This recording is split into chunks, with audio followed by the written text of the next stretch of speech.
Hi, everybody. I'm Aaron Just and Brian from Table Knights Entertainment, and this is Charms, Chain of Corinth. Guys, say hi. Hello. Hello. Hello. So, the game that we're playing is Charm, and it is a D26 system. So, there's a D20 and a D6 that you use together. It is probably one of the simplest rule sets I've ever seen. Guys, how long did it take you to read the rules and make a character? Reading the rules was like 30 minutes. Making the character, 5. Yeah. Right, and if these idiots can do it in that short amount of time, anyone can. Anyways, the setting that we're playing in, Corinth, is actually something that we just kind of threw together from the base rules of the system.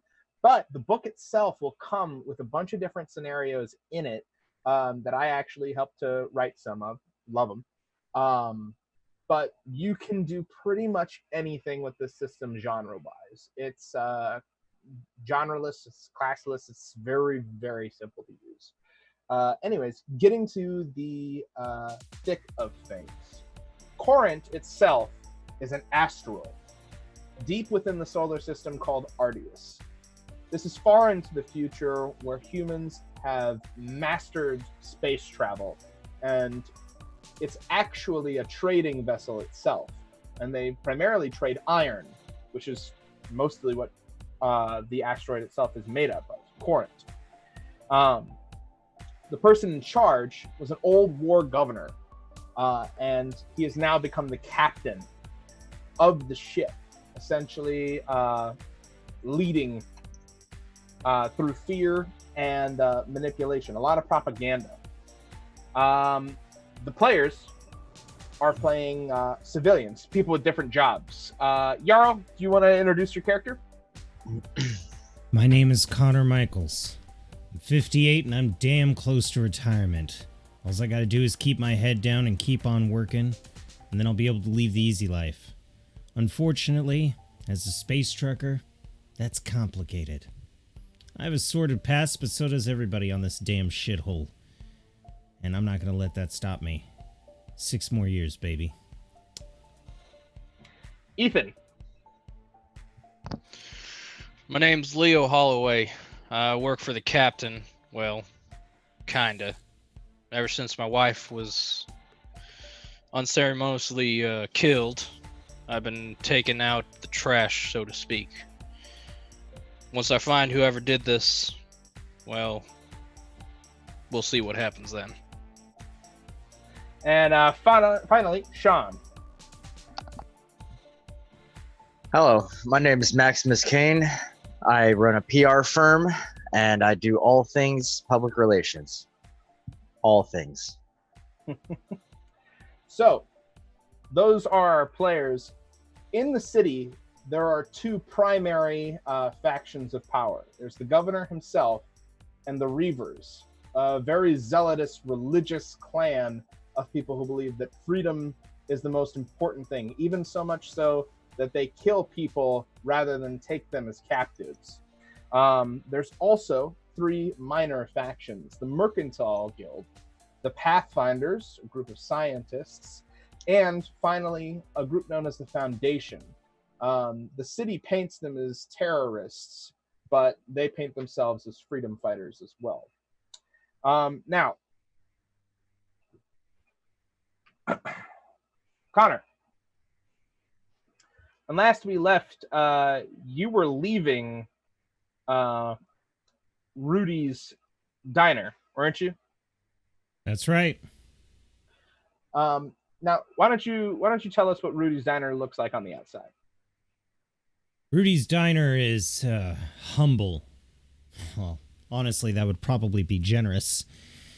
Just on the outskirts of the city, Rudy's Diner is actually located on the far end of civilization, past the biodomes, outside the atmospheric chambers, and off in the rocks. It is the last bastion of food and fine dining that you'll find, named after that man's old dog. Every time I see him, I think of myself. Think about how much of a mercy it would be to put the dog down, and then I shudder. Rudy's owner is Al. Al's a generous guy, man with a cybernetic leg. He runs the joint, takes in people of all types, backgrounds, factions. He has no prejudice. All he cares about is business. And he's, of course, married to his dutiful wife, Martha, but she's hard of hearing, so I really don't know her that well.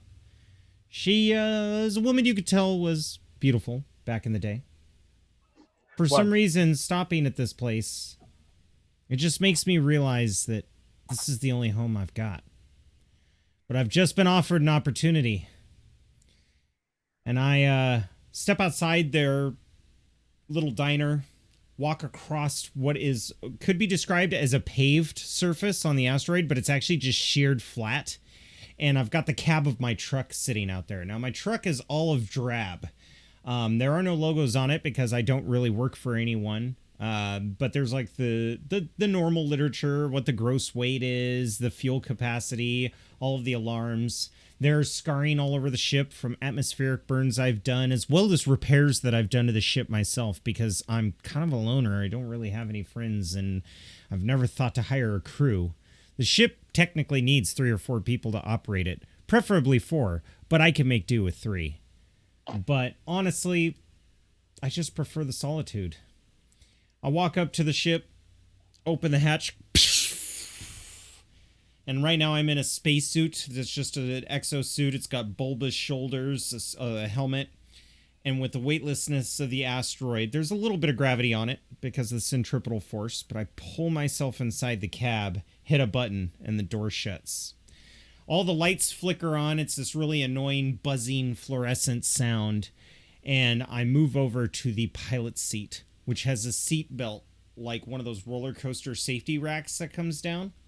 And I pull out these keys that has a pink rabbit foot on it and stick it in the base and go.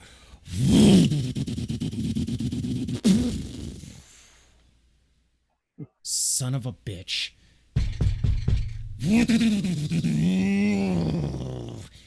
And I would like to say with ease, but with some resistance from the older machine, I get ready to lift the ship off and head towards the office complexes of what is it? What's his last name? Artulio Tilvani. The Tilvani Industries office complex, which is deep within the city. The northern sector of the city, the good part, near where the captain lives. So the part that I'm never at. Exactly. Now, Maximus. Yes, sir. You have been in a debate today, and you've been participating for the past 30 minutes with someone representing the governor, the captain, and you have been representing the opposition, the side of the free people.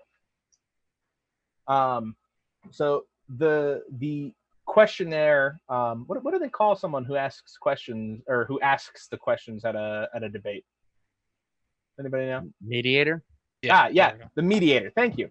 So the mediator proposes the next question.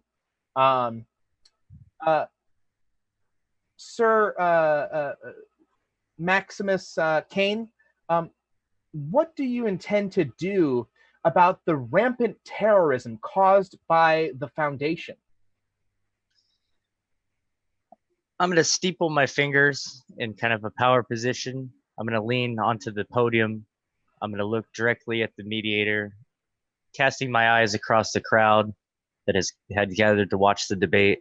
And I'm going to say, the real issue here is the government isn't addressing the needs of the people.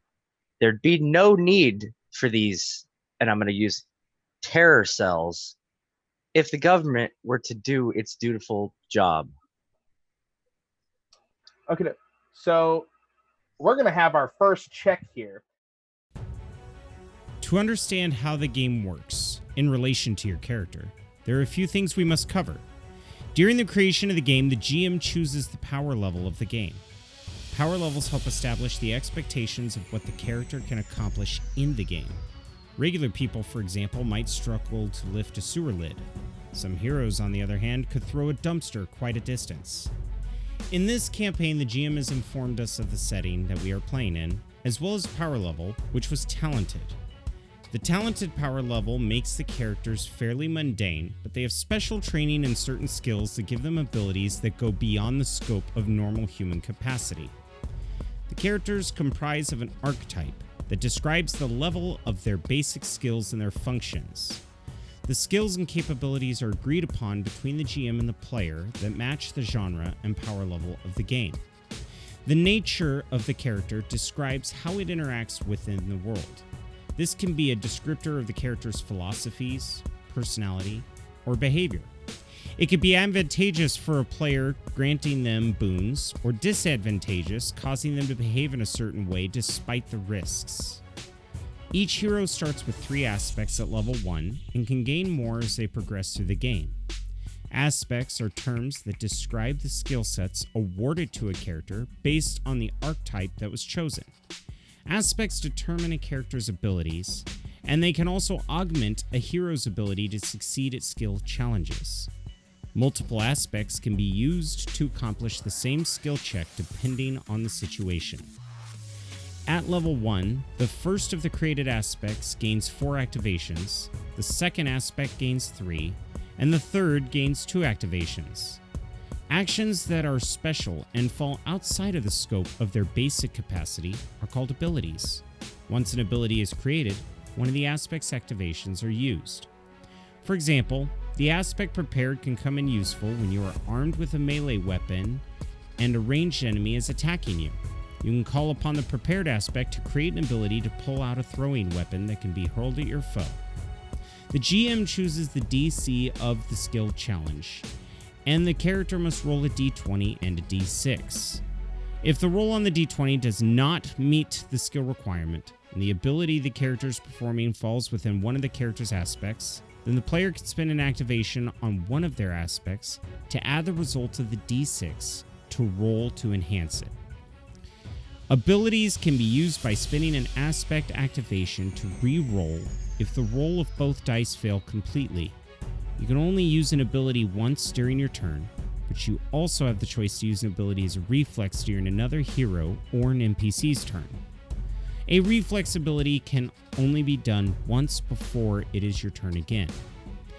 The primary limitation is that the ability points can only be spent on an action or ability once per hero level, whether it can be to create, enhance, or recover. And that's how you make basic checks in the game. So you're trying to convince this group of people, the people in attendance who are watching these debates, and those at home. Yeah, and those at home. I'm going to say that that's not that hard to do, because most people here fucking hate the captain. Mm-hmm. So we're going to say that that's actually an easy check, which is a threshold of 3. Now, do you have anything in your nature or your background that might make the check harder or easier? Well, I am diplomatic and manipulative, so. Is diplomatic one of your aspects? It is. So you can spend that to use your charm dice. Mm-hmm. The manipulative is your nature? Yes. And it's also an aspect. Oh, that's okay. So normally, if you had a harder check, we would say that lowers the difficulty, but easy is the lowest that you can go without it being trivial. And this is not trivial. You're convincing a horde of people to agree with you. It's got to be, a little bit. You have to orate yourself well. So go ahead and roll a d20 and a d6.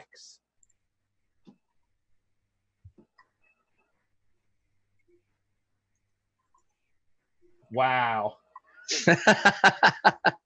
So do you want to spend your aspect? I would like to, yes. Okie doke. So that means that the aspect that you spent goes away from whatever you spent. And I assume you're using diplomatic, yes? I am, yes. So you have 4 of that originally. Mm-hmm. Now you have 3. Now, aspects return to you as time goes by. So use them, spend them as much as you can.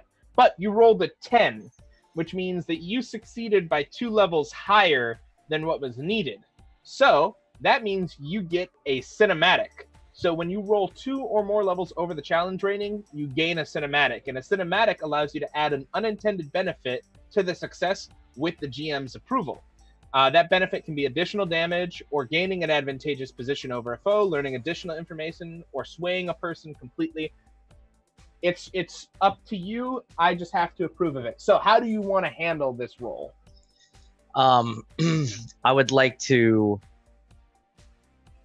kind of use that momentum to carry into like my next kind of statement, which would be, it's important for all people to ask the hard questions of their government. Are their basic needs being facilitated? And if not, we should elect somebody that is capable of achieving that. Kind of furthering the agenda. Okay, doke. You notice that the people are actually like starting to yell, like they're getting like kind of riotous about it. And Leo, you are working security at this event. And you notice that people are starting to get a little out of hand as Representative Kane almost kind of whips them up into a frenzy. Well, to be honest, I'm a little hungover from a 2-day bender, so this is not really... I'm not enjoying this at all. So I look at my other, I guess, enforcers is what they would be called, and kind of tell them, hey, people start getting rowdy, a little too rowdy, start busting some skulls. I don't want anyone getting hurt unless they want to get hurt. Okay, the enforcers under your command, they stand at attention and they bow to your authority, and you see them start to approach the civilians, and Representative Kane, you actually hear one of the people start saying, "They're trying to oppress us. They've been doing it for years." And you hear the crunch of bone, Leo, and a riot is starting to break out. The mediator at the table starts speaking into her microphone. Things are going a little insane here down in the northern diplomatic building. It seems like, and then a chair hits her. It's caught on camera. And your enforcers are actually starting to get overwhelmed. Let's see. Connor, as you drive by, you're noticing that there are riots happening in the street as you're heading to the Tilvani Industries. Is there a way for me to lift off and join one of the higher traffic lanes? Yeah, you definitely can. And you know that this isn't super uncommon. It's been happening more and more over the past few months. Yeah, I lift my truck up to get into the higher lane. I'm like, God damn animals. Maximus, your security unit actually is taking you off of the stage. And as they do this, you're getting a call. Okay. I'll reach into my business suit and I'm gonna pull out my phone as we're being whisked off stage, you know. I'm also gonna smirk a little bit. Be like, Representative Kane. And you hear a deep booming voice who you know is your priory leader. And he goes, "To me, you're missionary, Kane. Now, I see that you're whipping the people up quite well. You do good work, spreading the message. I live to serve. As do we all. And we have a job for you. More specific, a true act of faith, as it were. Okay. I'm just gonna like kind of that's great. I'm gonna have to do something crazy. Okay. I'd be like, I'm listening, sir. What would I call him? How would I refer to? You would refer to him as prior leader. Okay. I'm listening, prior leader. He goes, out on the outskirts of the asteroid, there is a man and his son. He's at a diner, a rundown old place where a friend of ours has helped network many of the escapees. You're going to lead this man to freedom. You need two things: someone willing to drive him out, and a truck to do it in. Is that understood? He goes, good. And the call hangs up. Okay. I'm gonna place my phone back in, or my communication device back into my inner jacket pocket as we exit the venue. And there's a couple things that you could do. You could try and find a private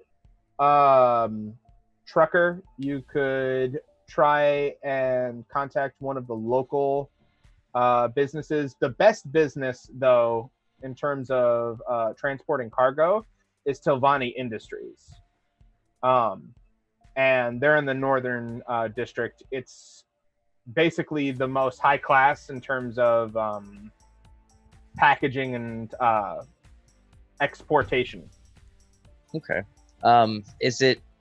I'm gonna review my contacts list and my special gear and see if there's a specific trucking industry or business or whatnot that we've perhaps used in the past, something that's been vetted, something reliable. You know that Artulio Tilvani, who runs Tilvani Industries, has actually done a lot for Reaver forces under the table. In the public eye, he's very much a supporter of the governor. Right. But he has aided and abetted many escapees. Okay. Am I in a secure location at this point? Now that we've you and your guards have basically led you off stage to your own private quarters, where you were setting up basically your makeup room for the debate. Okay. And it's secure and quiet and all that stuff, so I can make a phone call. Correct. Okay. I'm gonna punch in the contact information for Artulio directly if I have that. You do. Okay. The phone rings twice, and you hear a young man pick up and he goes, "Hello, this is Tilvani." Oh, hey. I don't know really how to address it. Have I worked with him personally in the past? You've probably done a few deals with him. But it wouldn't be weird if he doesn't remember you specifically unless you said your name or something. Yeah. How do you pronounce his name? Alvani? Tilvani. Tilvani. Tilvani. Okay. Sorry, I'm just writing that down in my notes because I'll butcher it. Mr. Tilvani, this is Representative Kane. I believe you've heard of me. We've had dealings in the past. I do remember you. Weren't you the representative that just caused a riot about 5 minutes ago? Well, I did nothing. I just spoke the truth, sir. Weren't you the guy that lit the entire city on fire? Anyway, like that. Things have gotten a little hectic here, and I'd like to charter a private transportation, if you will, something discreet. And how much cargo will be on this? And you know that from the Priory's message that there would be a father and his son. Hmm. And myself, I'm assuming, right? I mean, if you want to go with them, then yeah. Well, I really don't, but I don't know what's the car. Yes, it'd be a charter for two, ideally. Very well. I have a top man I'm hiring today. I'll be sending him your way. Will you be needing security? That would be most advisable. Very well. I have a few calls to make. Let's say you come by around 3:10. What time is it now? It's about 2. Perfect. You got an hour and 10 minutes. That sounds wonderful. Excellent. And he hangs up. Holloway, as you're dealing with the crowd, there are a couple more riot members that actually got sent in. But you're getting a call on your personal communications. Okay, well, since I saw the moderator get hit, I'm gonna quickly try to scoop her up, make sure she's okay, and get her to safety while I'm answering the phone. So pretty much I'm grabbing her and being like, so, Holloway. You know what? I'm gonna have you roll for that because you're gonna have to deal with a fair number of the crowd while you're going through it. Okay. And I'm gonna say that is actually gonna be a little bit hard because you're trying to wade through a sea of riotous people and carry someone and talk on the phone at the same time. You're bad though. You can do it. Now, do you have anything in your nature that might lower the difficulty? Well, maybe my quick aspect or callous. You're callous, so you like don't give a shit that all this stuff's happening around you. Yeah, no, I don't. This riot, whatever. These people, they're animals. I don't give a shit. All right. So we're gonna go ahead and roll that, Ben. Give me a D20 and a D6. Okay, and I just roll those separate. Okay, so You roll them separate, or you can go /roll space D20 plus D6. Yeah, roll them both together. It's plus fine. D6. Yep. Okay. Ooh. Now you can spend your aspect to re-roll. Same aspect. Somebody throws a chair at him and he just holds her up. Pretty much. Yeah, whatever. it's just spending a point to re-roll. So your callus would go from 3 to 2. Okay, yeah, I'll do that. So That's the up arrow if you want to re-roll. but that would roll both of them, right? Yep. Now keep in mind, however, you failed only by 1 level, which is a compromise. A compromise occurs when you miss the challenge required rating by 1. With a compromise, there's 2 options. You can fully succeed, but lose something in the process, or you do not fully succeed.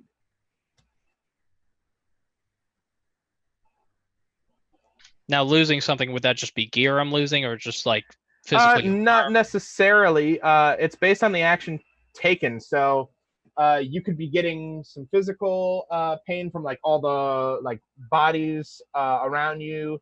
It could be an item. I'm not going to tell you what's going to happen. I'm just going to tell you what the rules say. Yeah, like you could also save her, like, because you're trying to save her, but then she gets severely injured. Mm-hmm. So, like, something could happen. You could successfully get both of you out of there, but something bad is also going to happen. It's compromise. You and the Charm Master are meeting halfway. But you can also reroll. I'll just reroll. And then if you push up arrow and enter, just focus on the 20. Same roll. Wow. It's a compromise regardless. Okay.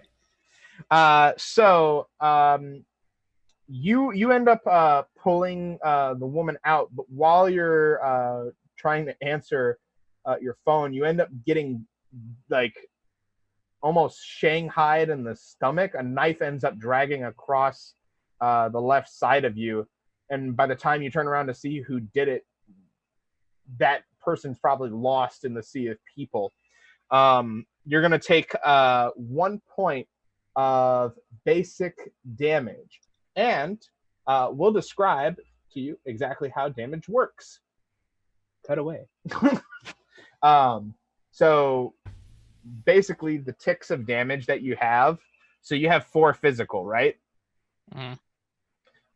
Basically you would take 4 points of basic damage, and then you could take 4 more points of basic damage before you're unconscious. So I'm pretty much down to 0 physical.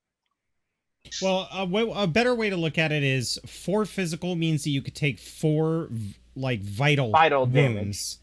Oh. And then a basic wound basically counts as half of a point of damage. If you look at it that way. So you have like 3.5 left. 3.5 physical. Okay. Like hearts from Zelda. Yeah, a lot like that. All right, and cut back in. So, as you're wandering through this crowd, over the phone, you hear a young man's voice saying, "I need you at the Telvanni Industries building around 3:10. We have a private security mission that I'd be willing to pay you handsomely for." And as the crowd is loud, I'm pretty much just yelling back into my phone, yeah, I'll be there. Don't worry about it. And he goes, "Excellent." And the phone clicks. Now, Connor, you've arrived at the Telvanni Industries building. It is a very lovely building. It's got very smooth music playing as you walk in. The atmosphere is very calm. There's lots of security, but they don't seem like really aggressive like the enforcers around the city are. They're more like a show. Yeah.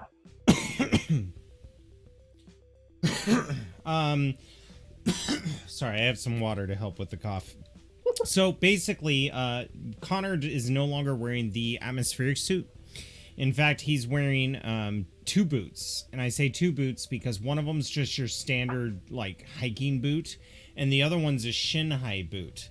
And he wears 2 different boots because it protects his shin when he's standing in that awkward position and he's welding.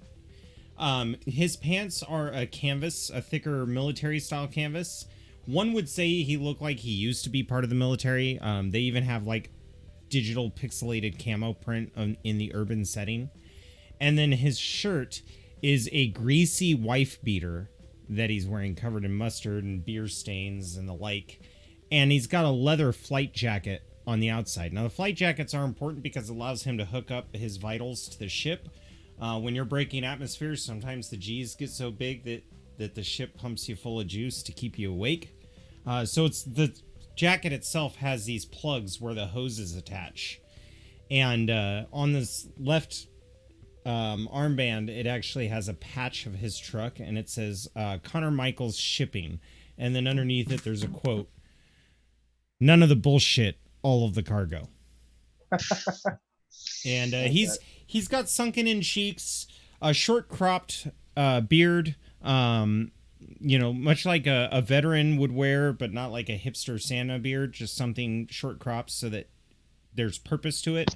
And he has actually quite a lot of white hair, but it's slicked back in a very fashionable style. He did this unintentionally because he just wipes his sweat back off his brow, but it makes the hair look like he's actually taken time to dress it. Maybe even a 1940s swoosh down a part that goes around 1/4 side of his head. He walks in and he's like, "Gentlemen, ma'am," and sees if the security respond.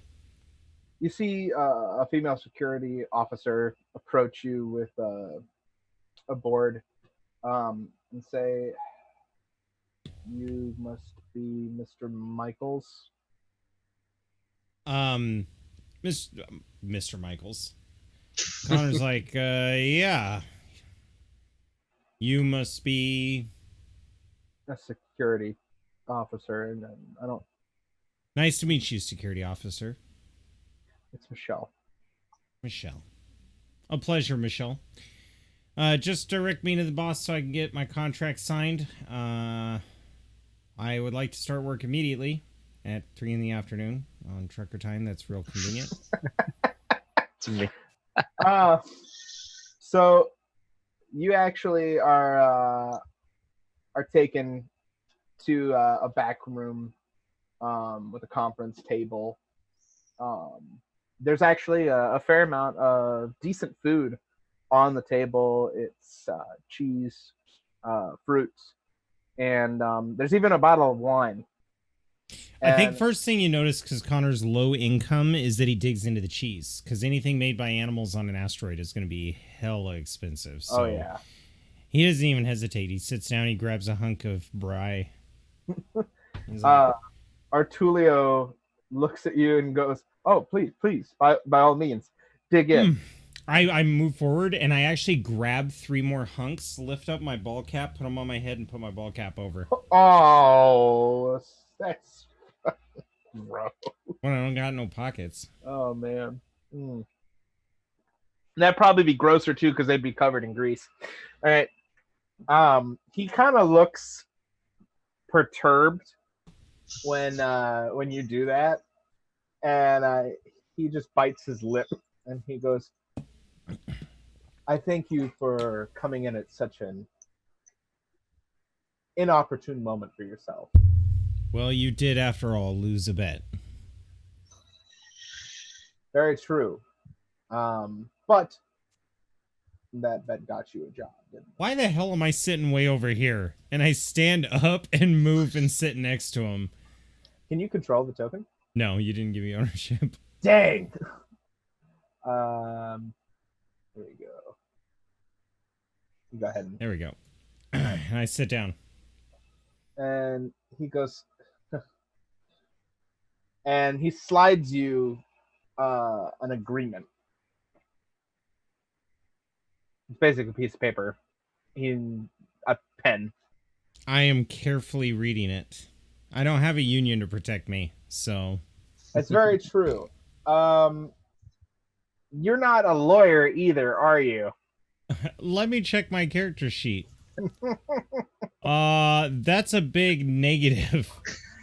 So you Let's know see. what? Hang on. My loves are gambling. My hates are self-loathing. My adversary is alcohol. My fear is being alone. But I'm unpredictable, so I'm just like, oh, yeah, okay. And then I sign it. Take a gamble. I was actually gonna have you roll to see if you can Oh, understand. heck no, I'm unpredictable. I just signed the damn thing. Oh, okay. All right. So you sign it, and he takes it back, and he goes, "Excellent. I actually have a job already for you. This late in the day? Well, it's going to be at night." All right, graveyard shift. Awesome. Hit me with it. Well, there's a couple of packages that actually need to be shipped to a nearby planet. Some files got lost as we were making shipment plans, and some What's extra cargo? And he looks over his papers for a minute. He's looks like he's trying to find it, and he goes, it's basically 20 something shipments of ore. All right. We're 20 metric tons.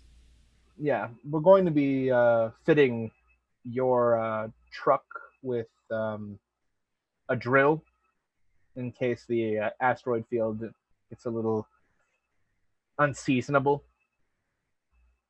Understood. So you want me to go through the asteroid field, not around it? Well, it would be faster, and the shipment needs to get there relatively soon. I don't know. Sounds like I'm going to need a down payment on the insurance policy. That's absolutely fine. How much? You know, All of it. 400 script, probably. You see him push a button on a keypad, and he goes, "I sent 800 to your account. Consider it also 4pay." I look him suspiciously. All right. There will be 2 people who are helping you with this delivery. There's no need for that. I already told you that you don't get an option, and you've already signed You the said paper. security. Yes. When you say people, do you mean security? One of them is security. The other person is someone you're transporting. Will help make sure that relations with the people that we're sending our shipments to stay stable. Diplomat. Good. Let's talk on my part. Indeed, we wouldn't want you to force yourself too much. Yeah, and it's at 'cause that point. I'm terrible. It's at that point that Kane, you are led into the office, and Holloway, you are led in with Kane. I think you guys should have control over your tokens now. Okay, I'm gonna make it a point to shake hands with all the security personnel. Just hi, how you doing? Hi, how you doing? Representative Kane. Representative Kane. Nice to meet you, Representative Kane. You guys are doing good work. They actually are kind of. They seem put off at first, but then they shake your hand vigorously back, and they're like, "Huh," because they don't usually get that kind of treatment. Can you move yours? Okay, there you go. Yeah. So as you guys walk in, describe how you all look to each other. I mean, we already heard Michaels, Connor Michaels. Ethan, how does Holloway look? Well, Holloway looks kind of like your average detective. So he's got a button down. He's got a olive green tie on a black shirt, and then his pants are more like casual, like almost jean style, but not. And then he's got his overcoat, which kind of goes down to about his thigh. His hair is kind of long and parted a little bit, but as you can see, he's not really happy being here. So as he walks in and he sees the food and drinks, he immediately pours himself like a whiskey and takes a shot down to calm his nerves from being stabbed earlier. There's no whiskey. Oh my God, but there's wine. Like wine. Yeah, he takes some of that and drinks it and kind of like does that and sets down the cup like. I would actually like to reach into my jacket and hand him a flask of whiskey. Ooh. I will take it, kind of nod to him like, "Hey, thanks." And then as he's drinking something from my jacket, I pull off my hat and grab one of the hunks of cheese and start eating it. Kane, what do you look like? Okay, so I'm in a like silver, almost metallic business suit. It's a very fine suit, and I have kind of swoosh over kind of that solid politician hair. You know what I'm talking about? It's like because I just came from the debate, so I'm done up to like the nines. You know what I mean? I look very, very classic, very straightforward, as you'd see like a representative or a politician would look. Very clean cut, like no stubble whatsoever. Almost a very manufactured appearance. I'm gonna walk calmly into the room. I'm gonna look at the assembled people. Do I recognize what's your character's name, Ethan? Leo Holloway. Leo Hall. Do I recognize him as from the security event, or would I not even pay attention to that? That depends. You shook every security guard's hand here. Yeah. Do you think that you would treat the enforcers the same way? No. Well, then probably not. Okay. I would like to see if I see that he's actively like bleeding, though. Did you stitch yourself up on the way over here? Piss poor. Like I was like, son of a bitch, and then I fucking pretty much just put It wasn't even really a deep cut. It was more like just a graze on the side. Still hurts. Ew, my paper cut. Ooh. Hey, I'd rather be fucking stabbed. All right. So, you all come in. You all sit down. Artulio, looks over to you, Kane, and he bows to you. He looks to you, Holloway, and he bows, but it's not as deep. And he sits down and he goes, Enforcer Holloway will help protect the cargo. And he looks to you, Kane, and he says, and also help keep everything official. And Kane is the politician I'll be sending with you. It's a pleasure to meet you both. You look like you're very capable individuals. I'm gonna look directly at his stab wound. I don't say anything. I just look at you with disdain because I'm like, I hate politicians. Connor Plus, tips you saw me incite the riot that got you stabbed.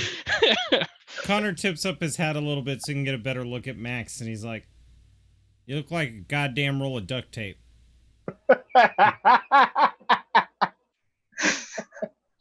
I'm gonna chuckle kind of facetiously, like, yes, Mr. Tilvani. I trust that the details of the contract has been forwarded to your office. They have. The extra shipments are headed towards the dock as we speak. And as always, I appreciate the discretion. Of course. Connor looks around like, why discretion over 20 metric tons of ore? And he goes, because it's the nature of the fact that the shipments didn't happen when they were supposed to. Problems like these arise and they cause a lot of infighting between who's more important and whether or not customer care was taken. It's very unseemly, honestly, in the business world. Because I have the aspect guile, I want to see if he's bullshitting me. Okie doke. Yeah. I am. I'm gonna make this a roll for Artulio. Actually, no. We're gonna head. Artulio's been doing this a long time, so you know what? For you, it's gonna be unbelievable, but because you're aged, your nature is aged, you've been around the block more than once, we're going to lower the difficulty to astonishing. And I'm a bullshitter because I'm a gambler. I can smell bullshit. Mm-hmm. When somebody's giving me the bluff, I can waft it real good. So, right. So D20 and D6, your target is 12. Woo! So I'll spin that aspect. You'll spend the aspect. Okie doke. So that means that you succeeded by 1 extra level. So you have an enhanced success. When rolling your target by 1 level, you succeed as intended, but also gain an additional effect. The bonus is small in nature, but may allow for additional movement, piercing of armor, gaining extra information you were not seeking, and this bonus is unintended and driven by the GM, not the player. So, you know for a fact that while what he's saying is true, he's throwing that old bullshit at you. So what I do to incite that bonus, and I'll let you interpret what it means based on the rules. I pull out a deck of cards. I'm like, is that so? And I just shuffle them. His visage does not break, but you do notice on his pad, he knocks it with his arm as he turns to look at you. On his pad, you notice that it says 2 extra cargo. And when are you going to tell Holloway and I about the extra cargo? And he just looks at you and goes, I told you, it's shipments of ore. Regardless. So 2 separate metric tons that are kept separate. No, it's just 1 shipment of ore. So they're going to, all the ores in boxes tied down. Nothing's going to get out that I have to take care of. No. And I swear to God, if I am transporting livestock and it gets out, I'm killing it. Gentlemen, please. He picks up the pad and he goes, "Trust me when I say it will all be fine. Don't worry too much about it." There's only one thing worse than livestock on a ship, and that's children. You get me? I understand.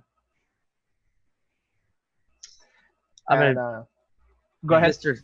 Duct Mr. tape has Til- something to say. Yeah. Mr. Tilvani, is there going to be a problem with our courier? And he goes, "I don't think so. He signed the contract. If he refuses to complete a job, we, by rights, can take everything from him." And I assume since you got the cop over here, it's all legal. Of Right? course. Mr. Holloway, does this all jive with you? 2 additional pieces of cargo that weren't included in the original manifest? As long as I get paid, I don't really care. It ain't my truck. I'm like looking at Holloway dumbfounded. And I'm like, I'm gonna pat Holloway on the shoulder and be like, "That's a good lad. That's what I'm talking about." Ooh wee! I sure do love this enforcer. God bless the governor. God, yes. See, Now, I will Such a say great from the city. trucker here, if there is additional cargo, my payment goes up. Of course. Additional considerations are always something that can be made amenable. And he puts the pad back on the desk, face down this time. And he says, "Now, gentlemen, I do have other business to get to. If you wouldn't mind, there are a couple of things that need to be handled. The security will show you to them." I'll nod. Well, thank you as always. Dealing with you is always a pleasure. Of course. You can take the wine if you like. Not a big drinker. I turn and leave. No, he was addressing all of you. He wasn't specifically talking to you. I know, hell- but I'm look at responding Holloway, for the hell group. no. Wow. Good shit. All right. So the what you call them? The security officers, they hand you a data pad that shows the manifest of the shipping, as well as the modifications that they're making to your truck. The security officer, it's Michelle again. She goes, "So we've already taken your truck to the dock. We're going to be modifying it there. For now, you'll have access to a company car to get you around the city. It's a lot easier to get around anyway in one of those. You don't want to be driving a gigantic, truck everywhere." Well, darling, the thing is the cargo was put in a trailer, and the truck is a small little piece of the trailer truck. So it's relatively small.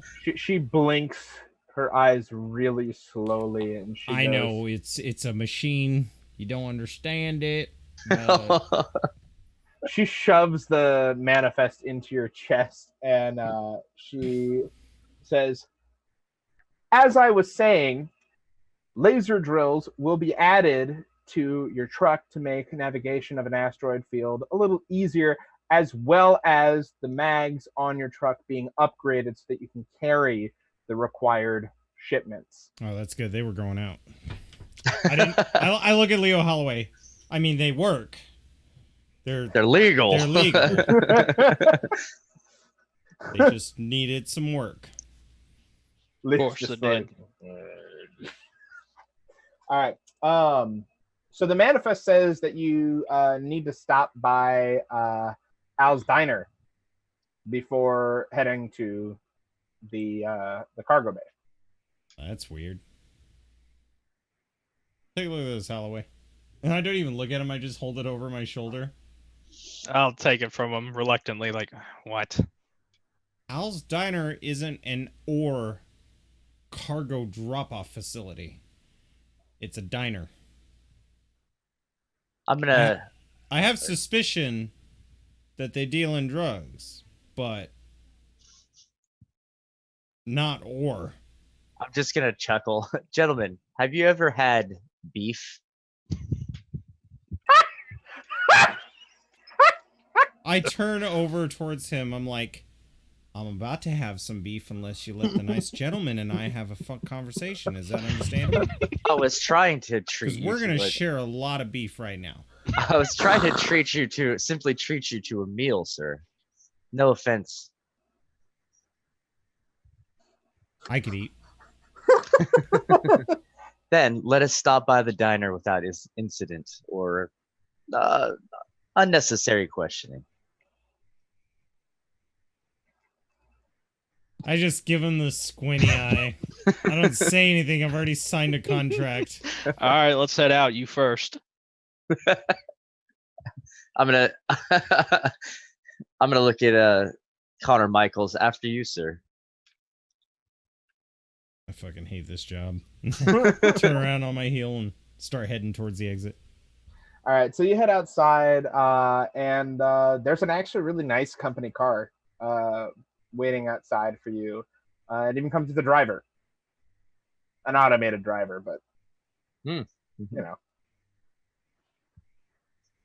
I'm gonna walk up to it and wait for the door to be opened. The door opens and the window rolls down, and it says, "Hello, welcome to the governor's cab. How can I help you?" I'm gonna hesitate. Go on, princess. Mr. Holloway. Get in. It drives itself. These things are practically safe. As I get in, I just go, they're practically safe. I want to die anyway. I don't give a shit. All right, I'll kind of slink into the back uneasily. Okay, dope. And the rest of you? I look up in the air. I'm just like, and then climb into the car. Yeah, I get into. The bot turns around. It doesn't turn around. Its head turns 180 degrees, and it says, "Where are you going?" What's an actual restaurant that's nearby? Before I want to schmooze with these guys for a second, do some social interaction before. So you want to go to? I want to wine and dine them real quick to try to get on the same page here. We got time for that. Okay. So we don't have to role play it out. We just say we go somewhere fancy. No, we can. We've got we got time. Okay. So you know that there is a pretty nice place called the Iron Inn, and it is a place that is actually molded from the metal of the asteroid, but it was crafted by using acid. Oh. Basically, they had a bunch of workers come in with acid and just wipe down the walls and shape it from that. Cool. And it's beautiful. It looks gorgeous. It's always shimmering just a little bit on the inside. And it actually, the food there is pretty good too. But most people just go there because it's a really high class place. It looks really ritzy. I'm going to say Iron Inn. Gentlemen, you're in for a treat, but they may make you check a jacket. We're going to the Iron Inn. Is this a place that they've been? Undoubtedly, they've heard of it. No, these two have never been there. They've never had the money to go there. Yeah, the moment you say that, you see me checking my jacket. Shit. I look down at the bloody nightstick underneath my coat, and I'm just like. In fact, you know that if they weren't with you and they tried to get in the way they were dressed, they would have been turned out immediately. We would have been laughed out. Right. Yeah. It would have been what's the movie about the whore who gets dressed up? A Pretty Woman scenario. There we go. Yep, it's Um, happening. So you For guys a moment, head, I was thinking Moulin Rouge, like the zebra was gonna pop out. so you guys head in, and it is gorgeous, and the receptionist, wait, not receptionist, wow. Who's the Hostess? first? Maitre Oh, d'. there we go. If it's Maitre d', ritzy, it's fancy. Maitre d'. Sorry, I'm an idiot. I don't know what the fuck I'm talking about. So the maitre d' looks up and down and goes, Representative Kane, I appreciate you up to our standards and our dress code. Your guests, however, are a little unseemly. Now, I'm going to say it's important for us to understand the common people, the people who work and make this a great city. Yeah, he's just one of us. We call He's him a- Citizen Kane.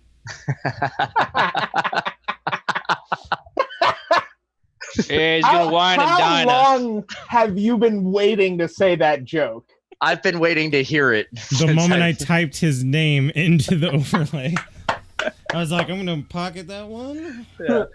Okay. I'm gonna tell them they're representing like basically unions or whatever, they're union reps, and this is an important diplomatic experience. You guys got beef? They are crass. He slowly looks back towards Representative Kane after you say that. Kane, I'm going to need you to make a roll here. It's going to be difficult. I'm not going to say that they're going to be kept out of the place, We can but sit in their the back. experience here will definitely be different depending on it. It's going to be astonishing difficulty. Okay. Let me see if I can. Oh, wow. So if you spend an aspect point, and you're going to need to tell me how that aspect works into the scenario, then you'll be able to get it.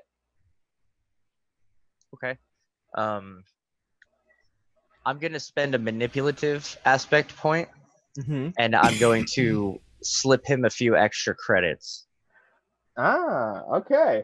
So, as you do this, he goes, your patronage is most appreciated, Mr. Kane. As I'll make always. sure that you're seated in, he looks at them, an appropriate location for the gravity Yes. of your A private room probably would be best for business. Indeed. And For both he, parties, Connor Yeah. nods. he turns to you two and he says, gentle men, if you would follow me. I kind of look over at Alloway. I'm like, I kind of feel guilty eating here. Fuck these people. Look at Howley's face. Fuck Every these time people. it's just like so he takes you all into a back room that's actually pretty nice looking as compared to the rest of the restaurant still being nice looking. It's even better. There's a small fireplace and it makes it very warm in the room, which is comfortable because most of the time it's pretty cold out in the asteroid. And it gives the room this red glow, almost like the whole room itself is on fire. The table is set for about 8 people normally. They take most of the other stuff away and allow you to sit down. And they bring you pre-dinner bread. Connor, when you taste this bread, it's as though the gods themselves have put ambrosia upon your tongue. How many breadsticks are there? There's 8. I take 6 of them. I eat one and I put the other 5 in my coat. So as you guys are going through the pre dinner bread meal, uh, one of the garçons comes out and goes, "What can I get for you today?" Uh, the beef dinner for all parties. Yes, I will have a meatloaf, grits, and a whiskey. Monsieur, I do not think we have grits. I'm just gonna chuckle. Some sort of noodles. We have pasta. I'll take some pasta. And for you, Enforcer, Holloway, I assume. I think my aunt knows you. You helped her a couple of months ago. She lost one of her cred sticks. Glad I could help. I'll have I don't know, whiskey and a steak, I guess. Very good. I'll also have the steak. That sounds delicious. In addition to your meatloaf, sir? Of course. This fucking guy. Yeah, man. And for you, Ken? I'll have a scotch, imported, if you will. Of course.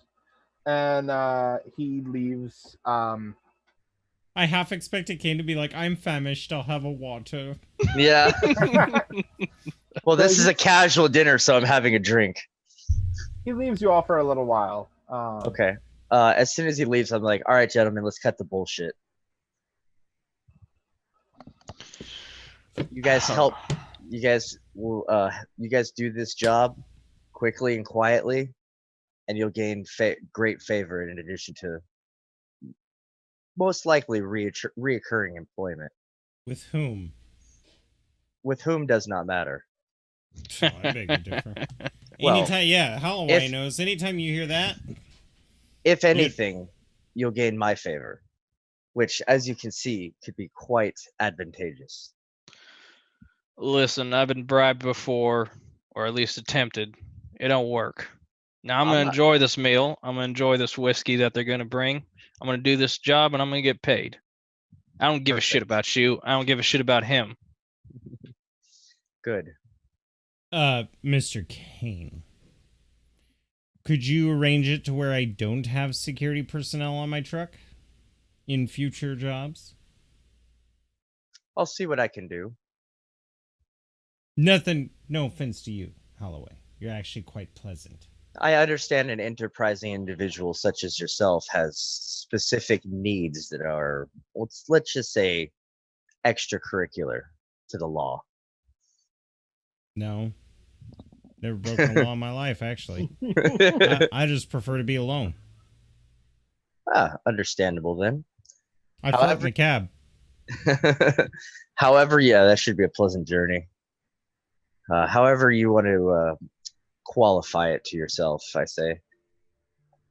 Anyway, all I'm asking is that this job be completed without further incident. Why? It's just ore. What kind of... There aren't ore pirates. Well, you have to understand that in business dealings, there's a lot of tension that can occur between, we'll say, two businesses.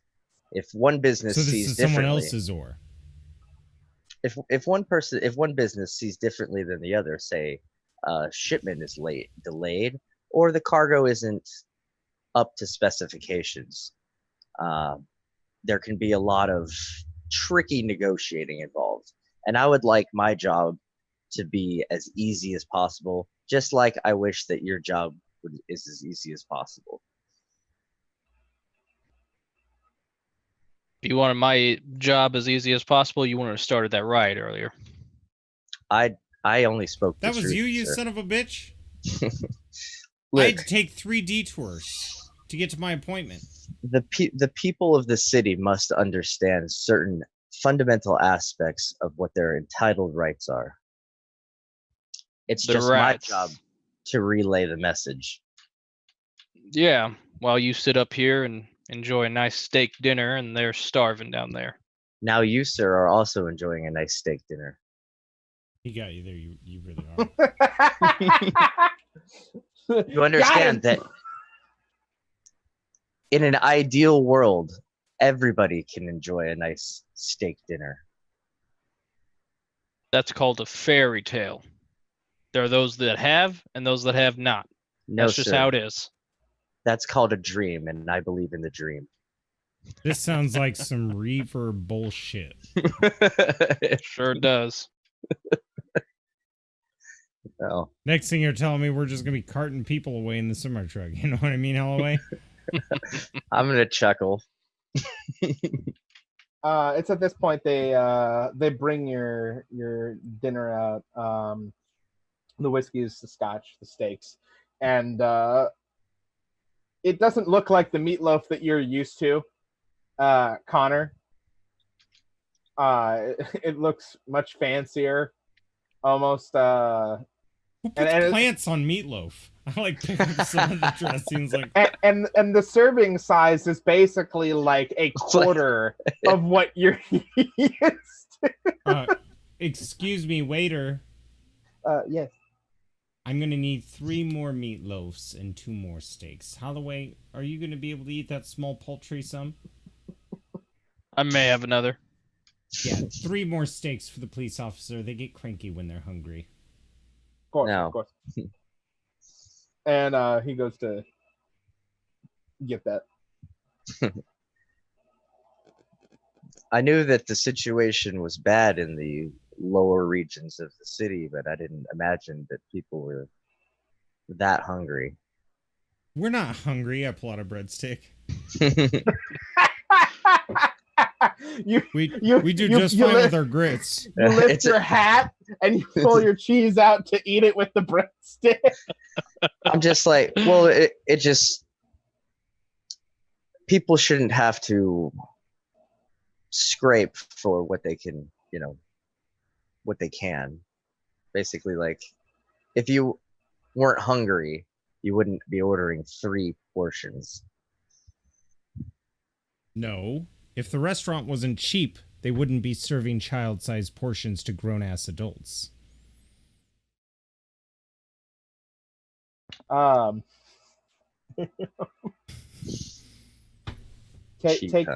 Take note, high-class restaurants. Yeah. We're on to you. Yeah. I'm hungry. Spaghetti Factory. The people have spoken. Hear their cries. I'm gonna sip my scotch and just wait for them to finish their meal. So the rest of the servings are brought out. You eat through your food, and it's now getting late in the evening, which is you're about 2 hours away from when your shipment is supposed to head out. And you know that you need to be at the docks at least an hour prior. Wait, I'm sorry. I thought we were going to Owl's first. Yes. Okay, just checking. You just know that you need to be at the docks an hour prior for any additional issues that may pop up with loading or unloading. I pop into the car with the others after we're done eating. And I think I would wrap the meat in cloths. I'm not a total animal. I don't want grease dripping out of my jacket. You're stealing their napkins. Fuck them. When they see you doing that, they say, "Sir, we could give you to-go containers." This will do. I just put them in there. You can't put a box in your pocket. You can put a wad of cloth in your pocket. Very well. And you can keep the greens. Don't put those on meatloaf. What are you, crazy? The server just looks disgusted. Yeah. Uncultured swine. Yeah. The things I do for agenda. Once I get into the car with them, I look over to the driver. I tap his shoulder out of instinct. I'm like, Hey, buddy. Hey, Roboprick, take us to the parking garage on this level. And then I hand him like a little card where my truck is. Wait, aren't you going to Al's first? We got to go to Al's. I got to get to my truck so we can fly to Al's because it's atmospheric. Al's is all the way out there. It won't matter. Every car on the asteroid. I'm not taking Robo Dick over to freaking Al's. Like, dude, what is Al gonna think of me? Oh, it's being upgraded. Yeah, it's being worked on. You can't. God damn it! All right, I'm just like Al's Diner, or I also thought it was Rudy's. It's Rudy's. Yeah, It's that's Rudy's Diner. Rudy's Diner. Yeah. All right. So the robot drives you there, and port locks into the side entrance for Al's Diner. You notice the man that you saw there yesterday, Connor, is in the same booth. And he's actually talking to Al. Hey, Al. And Al looks so confused as he sees you, Holloway, and Representative Kane. Kane, you actually know Al personally. Mm-hmm. You helped his daughter get off planet. And you basically made sure that she was safe on the closest inhabitable planet with civilization. Okay, I'm gonna walk over to him briskly and I'm gonna shake his hand, be like, "Good to see you, old friend." And he shakes your hand too, and he goes, "I don't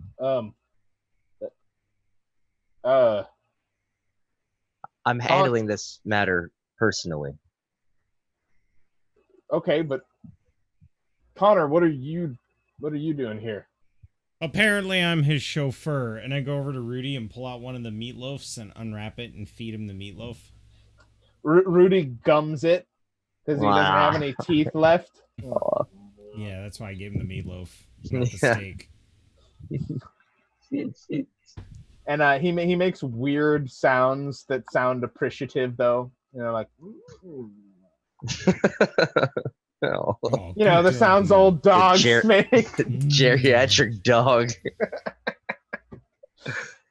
I move his IV, give him a kiss on the head.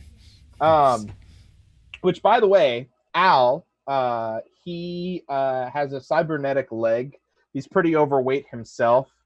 And the leg is pretty clunky, so whenever he steps, it's like and he also looks at you, Holloway, a little bit distrustfully, and he turns back to you, Maximus, and he whispers in your ear and he goes, "Is the enforcer just for show?" And I whisper back, "Legality." And he extends his hand to you, and he goes, "Name's Al. You are..." That's Holloway. He doesn't talk much. It's just deadpan, like, I don't give a fuck. That's funny. Do you just not respond to him at all, Holloway?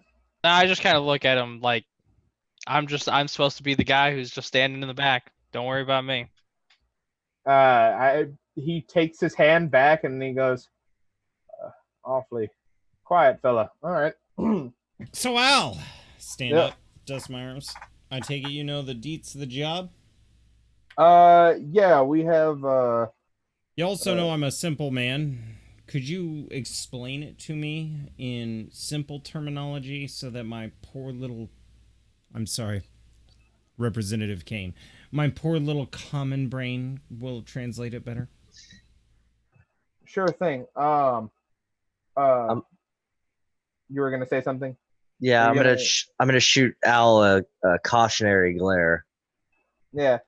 And I'm gonna shoot Al the glare of 25 years of friendship. Hey. You know, and having been at his daughter's baby shower. You know what? you know Mhm. what? We're gonna have a contested roll here. All right. Good examples. And I'm gonna give him a disinterested look. Which gives us Um, negative D20. Yeah. So yeah, the two of you are gonna just roll against each other. I'm gonna have the target be, let's see, let's say it's moderate. So whoever does succeed past that, the furthest is the one who wins. Moderate is 6. 6. Correct. Oh shit! Shit! 25 years. Damn, you want to spend that aspect? Make it as well, actually you don't need to. It doesn't even matter, if yeah, spit an Yeah. aspect, I'd still beat him. So when you succeed this high over a check threshold, you get something called triumph. So a triumph, let's see, when rolling 3 above or a perfect 26, you gain a triumph. A triumph allows you to gain a cinematic move, but also raise your power level for the moment. So at this moment, for this check, you work as if you were a heightened character rather than just a talented character. I think at this point, for my triumph, what I do is I actually demonstrate to Representative Kane that I'm quite the politician myself. And I go behind the bar and I grab a photo and I go up to the gentleman who was sitting in the booth next to Al and I'm like, see this? This is Daisy. That's Al's little girl who went missing. I pretty much helped raise her. I was like, Uncle Connor, you know what I'm saying? You got kids? Not like Yes, I do. Wonderful creatures. This is what really matters. I mean, not that Al has to worry about it anymore, but Al I do my best. grabs your shoulder and says, "Come on with me, Marshall. Make you something in the back while I talk to you about it." Okay, make sure she actually hears what I want, though. Yeah, come on. And, Double shot whiskey, no ice. I swear to God, if there's ice in there, we're gonna have problems. so he leads you into the back, and he goes. He looks out into the main room, seeing Holloway look disinterested, and Kane. I assume you're talking to the gentleman. I'm gonna, yeah. Is there an open space in the booth across from him? Oh yeah. And we'll Okay. get to your conversation in just a moment. Will do. Al whispers to you, "Oh, and I was going to give you some bullshit about how he's a representative for the mining Oh yeah, I company." know. Shut up. Al, there's Shut a up. reason why I don't play poker with you. You don't got a leg to stand on. Oh, He just looks at you and he goes, "I'll beat you to death with this leg, I swear." You'd have to catch me first, pogo stick. Now, what's the skinny? That man needs to get off rock. And then all of a sudden, in the front, as you guys are sitting down and having your conversation here, what? And you just Al puts his hand over your mouth and he goes, "Shut up. God damn it, man. I'm just gonna scour. The enforcer is here for legitimacy, but we don't know if he can be trusted." Now, that man, his wife, was killed by an enforcer just a few weeks ago. He's afraid for his son's life. He doesn't want him growing up on here. I did the same thing with Daisy, okay? I couldn't have it. Why didn't you tell me? She meant as much to me as you. Because the less people that knew, the easier it would be to hide. Oh. So I'm not part of the family. No, I just didn't want to involve you. As part of the family. No, in case you got caught knowing something. Well, now I know something, so thanks. And he goes, "Connor, I don't. You know that I think of you, Who the hell are as these my people? brother.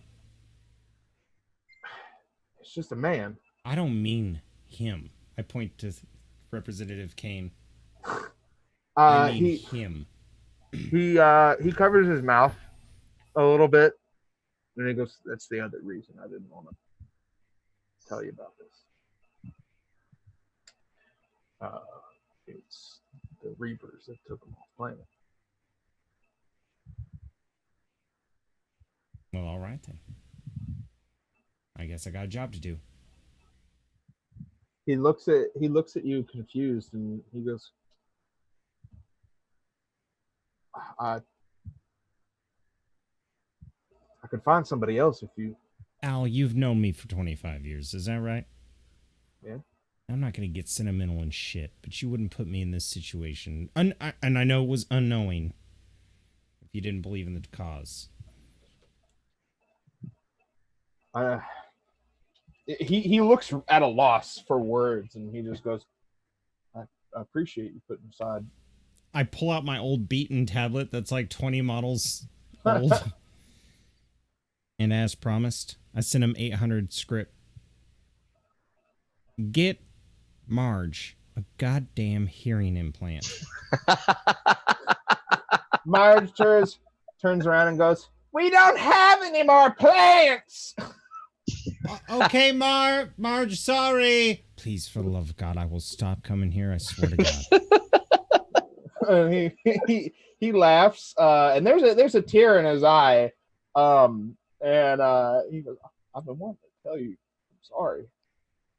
I just didn't want to involve you in all of that. Al, the most heartbreaking thing that I have to tell you is I didn't get to tell Daisy goodbye. I'm going to let you stew on that for the rest of your life. And then I turn on my heel and I walk out into the main entryway and I kind of scuffle over to Holloway. I smile at Representative Kane and give the gentleman a kind look. I'm like, Holloway? What's up? I now understand why you're here. You good at spacing people? I've been known to. We might have to see how far duct tape flies. I turn around, put on my atmospheric put on my atmospheric helmet, and I storm outside. All right. Yeah, yes. And even though I smoke, because I'm wearing an atmospheric helmet, how I smoke in my suit is I hit a button and tobacco just falls out. All right. So the conversation that you had with the gentleman, we'll go over that now. So you sit down with him. What do you say? I'm going to say, good afternoon. I represent your salvation. Wow. Definitely a Reaver. Have you heard the good word? And he pulls out a goddamn brochure. Yeah. And he looks down at the table, and he goes, and my son will be brought along so that he can see how the trade works. I nod. And you notice that he's kind of skirting around words because Holloway is nearby. And he goes, I really appreciate the opportunity that you've extended to me as a manifest worker. It's not something that I think is really that interesting. And he seems to be kind of sweating a little bit. Holloway, I think you would start to notice that he keeps glancing at you. As he does, I just kind of find a seat that's close by. I'm not trying to overhear their conversation because this is a job. I'm not trying to get into that shit. Oh, you're in it. Yeah, but I kind of sit down and I stare at him for a second because he's staring at me, and then I just kind of look away like whatever. And when you sit down, you notice that that the man very audibly relaxes, almost like tension seeps from him like steam out of a piston. And he just goes, he starts whispering to you, and he goes, I'm afraid there were a couple of Foundation members that said that I was betraying them, and there are enforcers who are still looking for my family. I don't know what's going to happen. I'm gonna give him my most sincere politician eyes. What is And this, I'm like gonna- Puss in Boots? You're just like, Yeah. And I'm gonna say it's our cause to ensure that you are taken care of. Now these groups, they like to incite fear. They like to use it as a form of control, to control you, the people. But I assure you that there's a higher calling that we answer to. And it is for the greater good. The man, he looks slightly confused, and he goes, I don't even understand your religion. And we Who is don't it? ask you to. Not yet, anyway. And he just seemed confused. He goes, who is it that you worship? And you would know that the figure that you worship is a Face god. Jesus. No, no. It's a god called Thorrigan. Who and the tenets of the Reavers are very martial in a lot of ways. You're not considered a man until you've mastered one form of martial art. And they have a lot of very old traditions. If they are pirates a lot of the time, but if they kill the a child's parents, they have to assume the responsibility of taking that child. They adopt people into their clan all the time if they're willing to come. But if they're not, they have to kill them because they can't hold them captive. Okay, so what are the good aspects of this? Like, Oh, what would I say to him? Not, hey, if we kill you, I'm gonna take your child. No, no. It's not take their child. This child would be raised. That's how you would. Well, I understand that. But it's like, is there like a pamphlet that I can hand him, like of your primary? We're for the people. We believe in freedom. Like, yeah, that's what I want to. So that rhetoric is what I want to spill out to him. So you would basically kind of be bypassing all the. It's basically a scratch and sniff pop-up book. Mm-hmm. So you would basically be telling him that you worship the ideals of freedom. Okay. Basically, every person being able to live the life that they want to live more than anything. So that I may express the ultimate, like, personal freedom. Like, we don't need, like, this government to keep us oppressed. We don't need to live in fear because this God will protect us, and this God believes in our freedom, way of life, all that good stuff. And he seems really, like, drawn in by this. And he just seems very thoughtful. It's at that point, Holloway, that you see a little kid lift his head up from the other side of the booth that you're in. And it looks like he was just taking a nap. And he goes, who are you? Name's Holloway. What's your name? Danny. Hey, Danny, you sleeping? I was. And since I guess there's not a lot of people in this bar. No, it's pretty much it's literally just It's us, yeah. Well, your daddy's a little busy right now talking to the nice duct tape gentleman right over there. He looks over and then he laughs and he goes, "That's pretty funny. You look grumpy." I didn't get a lot of sleep like you did, so. And then he goes, "Yeah, I've been sleeping a lot." And there's a moment of awkward silence between you two. Yep, it's just like me too, kid. Yeah. And he says, "My mom died." Him saying that as Holloway lost his wife pretty recently, he's like, "Sorry to hear that, kid. I guess your dad and you are gonna go with us to get out of here, and I'll make sure nothing happens to y'all. He looks at you and he looks at your uniform and he goes, I thought you worked for the bad people though. Well, you could say I'm a bit of a spy. I act like I work for them. When you say that, he goes, and he goes, "You spy?" Yeah, see, I dress like the bad guy, but then help out the good guys. That's what my mommy did. Oh crap. Well, it's dangerous work, and I bet your mom did as best of a job she could. Yeah, she helped a lot of people. And he gets off of the table and he just leaves the conversation as the like a kid does. Yeah. All right. He's like, we're all gonna die soon. Okay, goes plays with a yo-yo. Yeah, that's all for you, Dave. But the yo-yo has no strings, so he's just pretending. It's a space yo-yo. God. Of course, it doesn't have a string.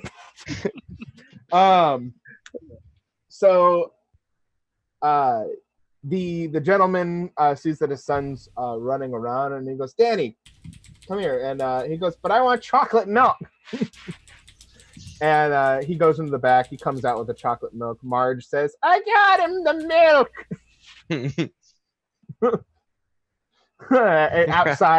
outside, you hear her saying she got somebody milk, Connor.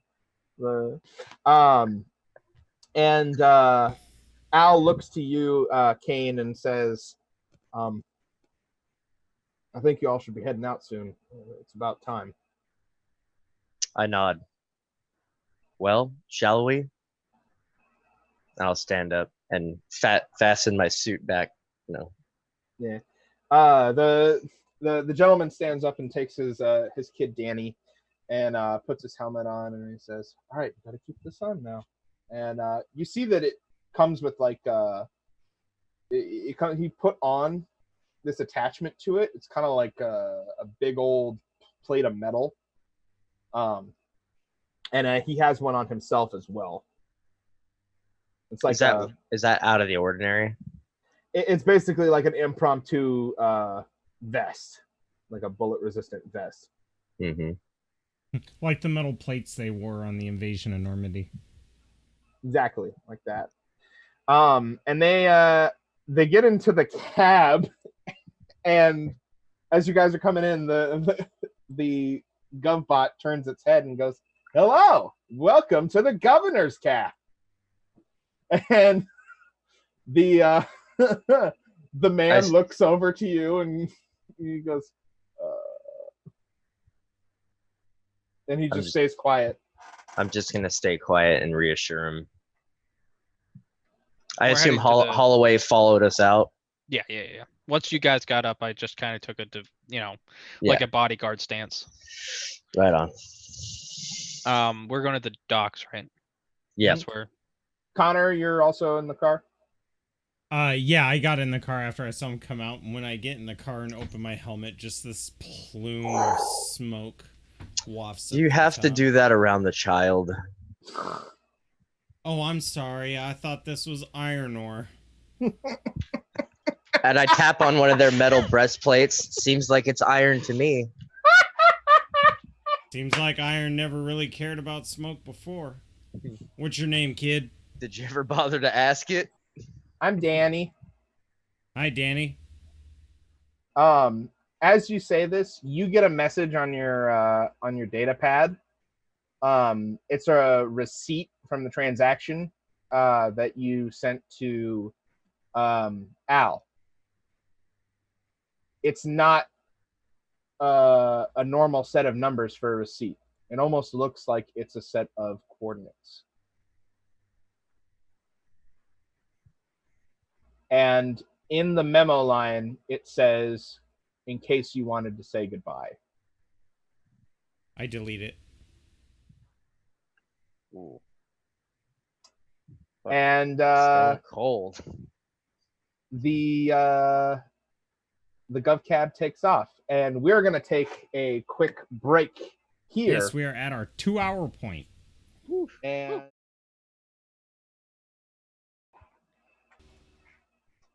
hello, we're back, but with the power of movie making, you don't know that we took a break. Anyways, when last we left, you all were getting into the robotic cab, were you not? We were headed to the docks, I believe. Very true. Ooh. Hold on, something's having a little bit of issue here. Okay, my bad. Okay, so as the car takes you there, you notice that the father and the kid are pretty quiet. But you do eventually get there. And the parking area that you get out around is here. It leads into the hangar's bar, and then out into the loading area. So you know that you can get a drink while you're waiting for basically all your checks to be put on. You notice that a Tavani security guard comes up to you, Connor, and hands you a data pad. And on the data pad, it shows all the modifications that were done to your truck. And he says, everything looks to be in order, sir. All right. I hand the pad back to him. He looks down and he goes, no, this is for you to check over my work. Oh, hang on. I pick it up. All right. And then I hand it back to him. Am I dismissed then? I'm not going to fire you. No. Am I allowed to leave? Is my job done? You work for Tavani, not me. Ask him. You also... They told me to have you check over everything and that I could leave when you were done, but you just... Then why are you still here? You know what? Fine. Fuck it. And he just leaves, and you hear him muttering about talking to his supervisor. Holloway, do you get any of your coworkers coming up to you asking you if they need their asses wiped? No, not normally. Yep. Must be a Tavani thing. Must be. So where do you go? Are you going straight to the hangar, or are you going to the bar first? I go over to Holloway. You don't need to go to the bar. Yeah, I think we should probably get headed our way right away. Oh, yeah. Strictly business speaking. Of course. I make my own booze. Good. So as you go through the bar to the hangar, you notice that none of you asked the guy what his name was, actually. Doesn't matter. Don't care. You don't need to know him. He is just 2 more metric tons of iron. That's what the manifest says.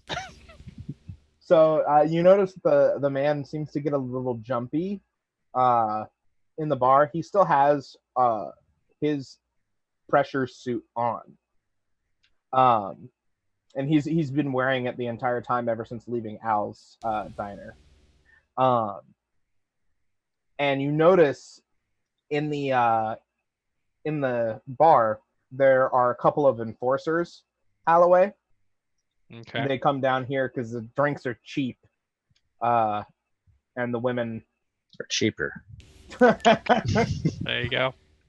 I didn't say it, Sean did. So you notice that he gets jumpy around them. And there's a couple of civilians in the area as well. I want you to roll. I want you to roll a check for me. Okay. Are you exceptionally perceptive? Do you have anything for that? Precise, maybe. Do we have access to the tokens? Oh, yes. I'm so sorry. Okay. Precise. I will say that applies. You're able to precisely analyze the area. Okay. Your check is going to be a 9. Oh, let's try it. Hey, Jesus there we go. Christ. I'm very Okay. precise. I've been drinking, so. Yeah. Now, Full stomach, you'd be good. do you want to spend an aspect point to make your check better? Because you'll have a cinematic. Wait, no, I said your check was a 9, right? Yeah. Okay, so you'll have a cinematic, but you could have a triumph if you spend your point. All right, you should all have access to your characters, by the way. Yeah, I'm gonna spend it. Excellent. Now Okay. I want to triumph. So you only have 1 in precise, right? 2? 2? 2. 2. Okay, so you got 1 left. Okay. So let me Okay, get that back to 1. So while you're going through the area, you notice that the civilians in here are exceptionally well armed. Now, in the docks, that's not too strange Yeah. if it was a couple of them. But it looks like almost every person in here has some sort of gun on them or energy weapon. Would I be able to tell if they're all the same type? With that, absolutely. You got a triumph. Yeah. With that, so you can narrate however you want to spend that. Okay. As I see all the weapons, I see that they're kind of a mixture, but they all seem to be manufactured by the same place, and everyone's carrying them almost kind of in the same positions.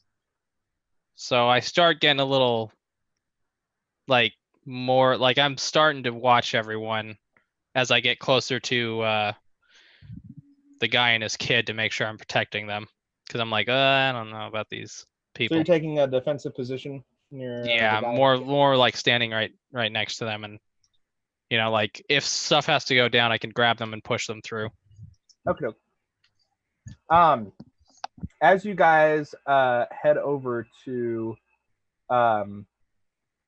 the actual dock, which is over here, is where your ship is, not the blue ship.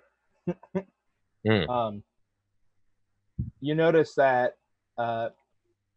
there's a guy who stops you at the entrance, and he looks like he's wearing a dock worker's outfit, and he goes, do you have your papers in order? I believe they are in order, I say. He's looking at you, Connor. They better be in order. I'm just the driver. Is this one of the authorities? It looks like a dock worker. Okay, then I'm not going to treat him with hostile apprehension. But I do have my hand on my club. Okay. And he says, I need some kind of identification or something, so I know that this is your truck. Oh yeah, I pull out my pink slip. He looks at it and he goes, all right. And you're supposed to be shipping iron, right? Yes, and I'm very good at lying. Okay. He takes the you into the garage, and he shows you the cargo containers, and he says, all right, so we have the iron over here. Your mag has been upgraded as well as, and he points at the drill on top of it. Now, that being said, you notice that as he's talking, some of the dock workers stop moving around. And they, what the flip flap patty whack?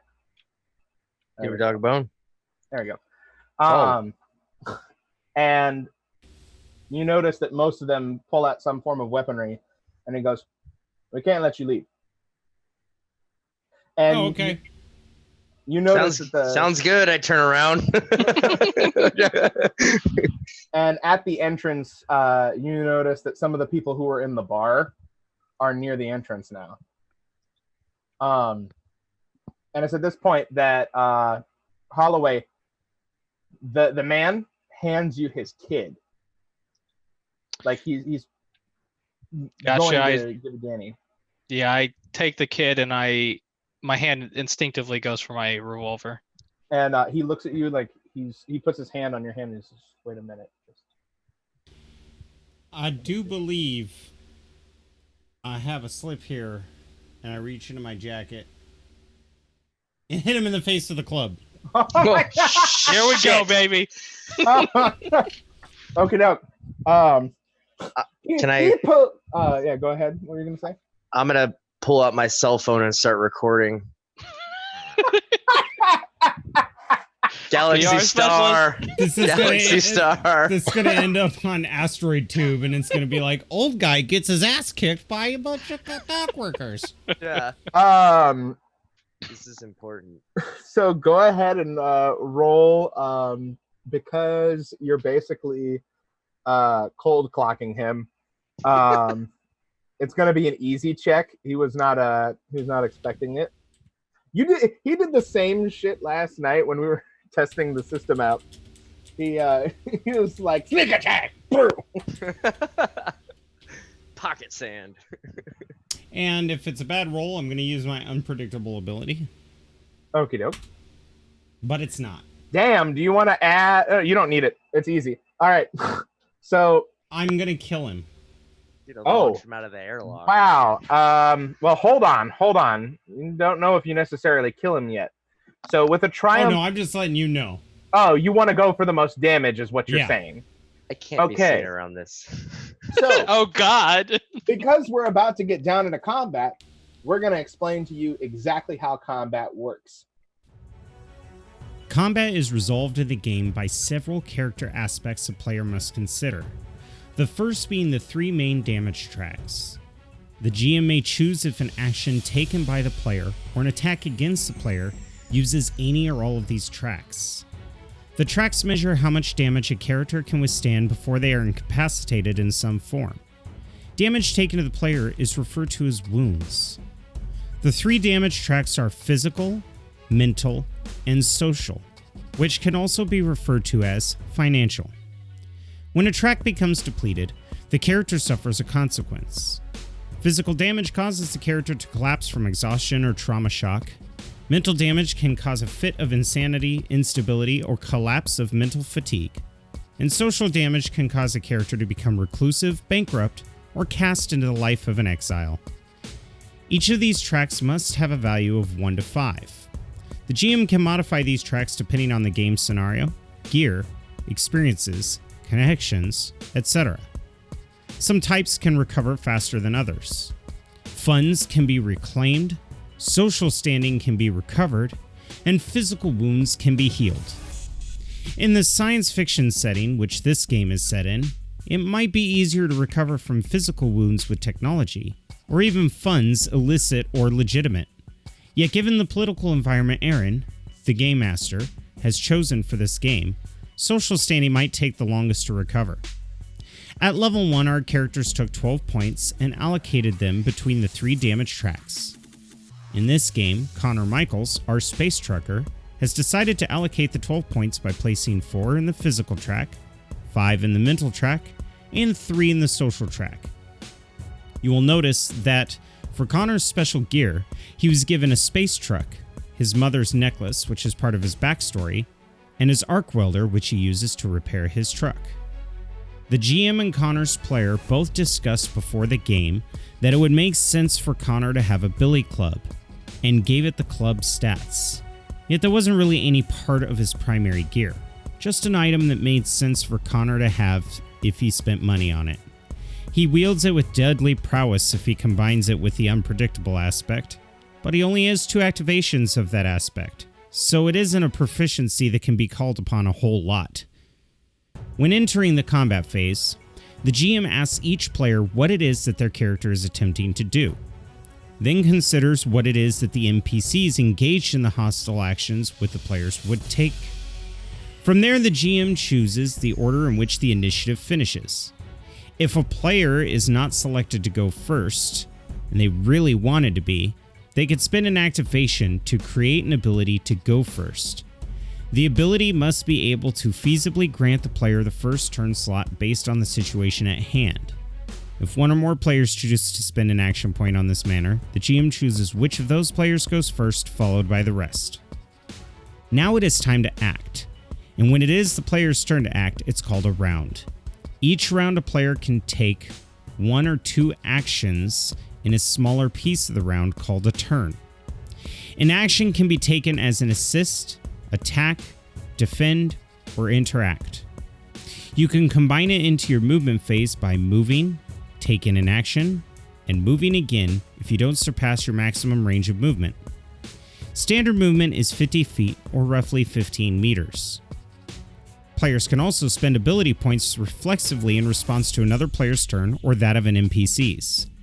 This is usually a defensive action to try to negate or decrease damage taken by them or an ally. It can, however, be used to draw an enemy out of cover to make attacking that enemy even easier. Much like with skill challenges, the GM chooses a difficulty roll based on the situation, a player's archetype, as well as the action or ability they are performing. The success levels for an attacker are like skill challenges, but the results are a bit different. Attack success levels are ranged like this. When attacking, there are different options and results to occur based on the rating level achieved. If a player makes an attack and rolls a success roll that are 3 levels lower than the target, then they fumble and the attacker takes damage, is temporarily debilitated, or loses a key item. If the attacker rolls 2 levels below the target success level, then the attacker misses her target. If the attacker rolls 1 level below the success level, it's called a compromise, and the attacker inflicts standard damage but loses footing, an item, or position. If the attacker rolls at the exact level that's required, it's considered a success and it does standard damage. If the attacker rolls 1 level above, they inflict standard damage and gains footing or a simple advantage. 2 levels above, and the attacker inflicts standard damage and either gains an eventful cinematic or +1 basic damage. And if they roll 3 levels above, it is considered a triumph. The attacker inflicts standard damage and either gains a drastic cinematic or inflicts damage at +1 damage level. When damage is taken, it is done in the form of basic damage or vital damage. Since Connor is 4 physical, he could take 4 vital damage or 8 basic damage. It helps to think of the damage in the form of X's, where a vital damage is an X and a basic damage is half of an X or a slash. For those numerically centered minds, such as myself, a basic damage is 0.5 of one of the damage boxes, and a vital damage counts as a whole damage point. Therefore, if Connor sustains 3 vital damage and 2 basic damage, he would be knocked unconscious or rendered physically incapable of fighting. The GM may choose to increase the difficulty of rolls for combat, as well as skill challenges, depending on how injured the player characters are. Damage is determined based on the basic damage table, but the GM can use this as a guide to decide how the damage will be done, and how much the values are. For example, if Connor Michaels is armed with the Billy Club, this would fall into the club category. If he rolls lower than the expected skill DC, he would do 2 basic damage. If he matches the same range as the skill DC, he would do 3 basic damage. And if he gets higher than the skill DC, he would get 2 vital damage. Certain weapons may have certain statistics that will change this, and the GM can do that at his choosing, such as if it were a shock baton. Clearly it would do the same damage as a club, but it might have a little more bite because of the electricity flowing through it. Usually when one of the damage tracks is knocked to 0, the player is rendered unconscious or unable to fight. Death occurs at this point when a critical strike hits them, or if other damage tracks are reduced. Ultimately, it is up to the GM to choose when a hero dies, and the hero can sacrifice herself to gain a major cinematic to benefit the rest of the party. So, you do 2 vital damage to this guy, and he wasn't like a big dude. The rest of you see Connor. You know what, Connor? You described to me how you basically decapitate a man with a nightstick. Well, what I do is I go right for the trachea. I collapse the trachea so that his death is slow. Ow. And the moment that he hits, you immediately see that I grab him and draw in. It looks like I'm going in for a kiss, but what I'm doing is I'm holding his body as a shield. Okie doke. That's awesome. As you do this, the man that you're escorting goes, "No!" It's going to try and talk them, and then automatically weapons start firing. So the way that combat works in terms of turn order is you describe to me what you're doing, and I'll decide when you go. I'm not going to be unfair about it. I'll give you a chance to do it. I don't want to win. And for example, as an incidental, I could look back to Holloway to help Holloway out and be like, "Get the kid on the ship." But you guys are actually pretty close to the ship, luckily. Mhm. That's why I did it. I was like, those fools. I feel that that's also my mission, so I'm gonna run like a little baby. No, I'll be like, Kane, get the dad to the ship. Holloway, get the kid inside too. And my intention is to be the last one up, so therefore narratively, I'm probably the last one to go. Duct tape. Use your body as a shield. All right. Throw your stakes. So Take my money. I'm gonna let the purples go first because this guy's dead. Holy shit! Yes. I Right can't believe you just away. killed a man. All right, so that one's there, and most of them have pistols. A couple of them are running up to you. That's not smart. Holloway, I mean, yeah, after what they just saw, Yeah. you'd think so. That one's gonna go after you. Okay. Right there. Yep. And Connor, that one's going for you. So Holloway, you have the kid. Yeah. You're a pretty easy target for a beating right now if you're trying to keep that kid from getting hurt. Throw the kid at him. Hey, Danny, I mean, I could technically be a hero do that like 'cause your mom. I am Palace. Shit just got dark. Martyrdom is a powerful tool. Shut I'll- the fuck up. Fucking Reaver, bitch. I'll Jarl, what's the roll command for D20 and D6? I will type it out for you. I made a macro. You were saying, Ethan? can I say something to the kid, like telling him to get to the ship and then pull my gun and shoot this guy? He's gonna get to attack you first, Oh, okay. but you definitely can have the kid try to run into the ship on his own. Okay, because I'm not gonna try to run with the kid and get my ass beat from behind. So Okay, so it was originally gonna be a difficulty of just moderate Mhm. because you were holding the kid for the guy to attack you, but because you put the kid down, it's going to be a little bit harder for him to do that now. Wow.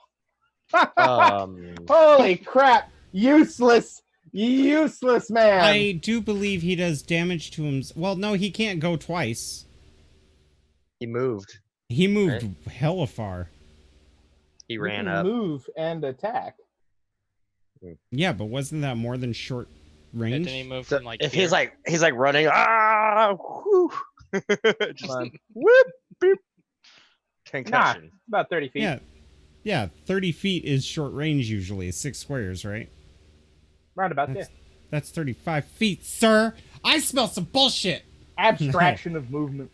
All right. Regardless,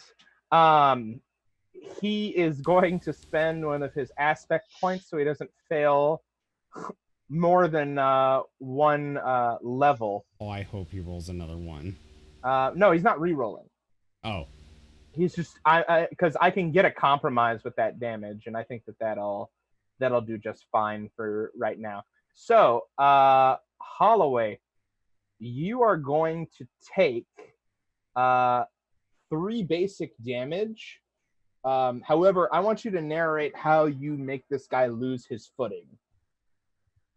As I'm setting the kid down and telling him to run for the truck, I spin back and this guy swings at me, but instead of him getting full hit, I crash into him. So I pretty much take a step forward into his arms, which the club kind of hits my forearms. That's where I take the basic damage. But his swing doesn't have full force, so I'm able to kind of push that off and then get back into a fighting position, which is gun fu. Gun kata. Yeah. All right.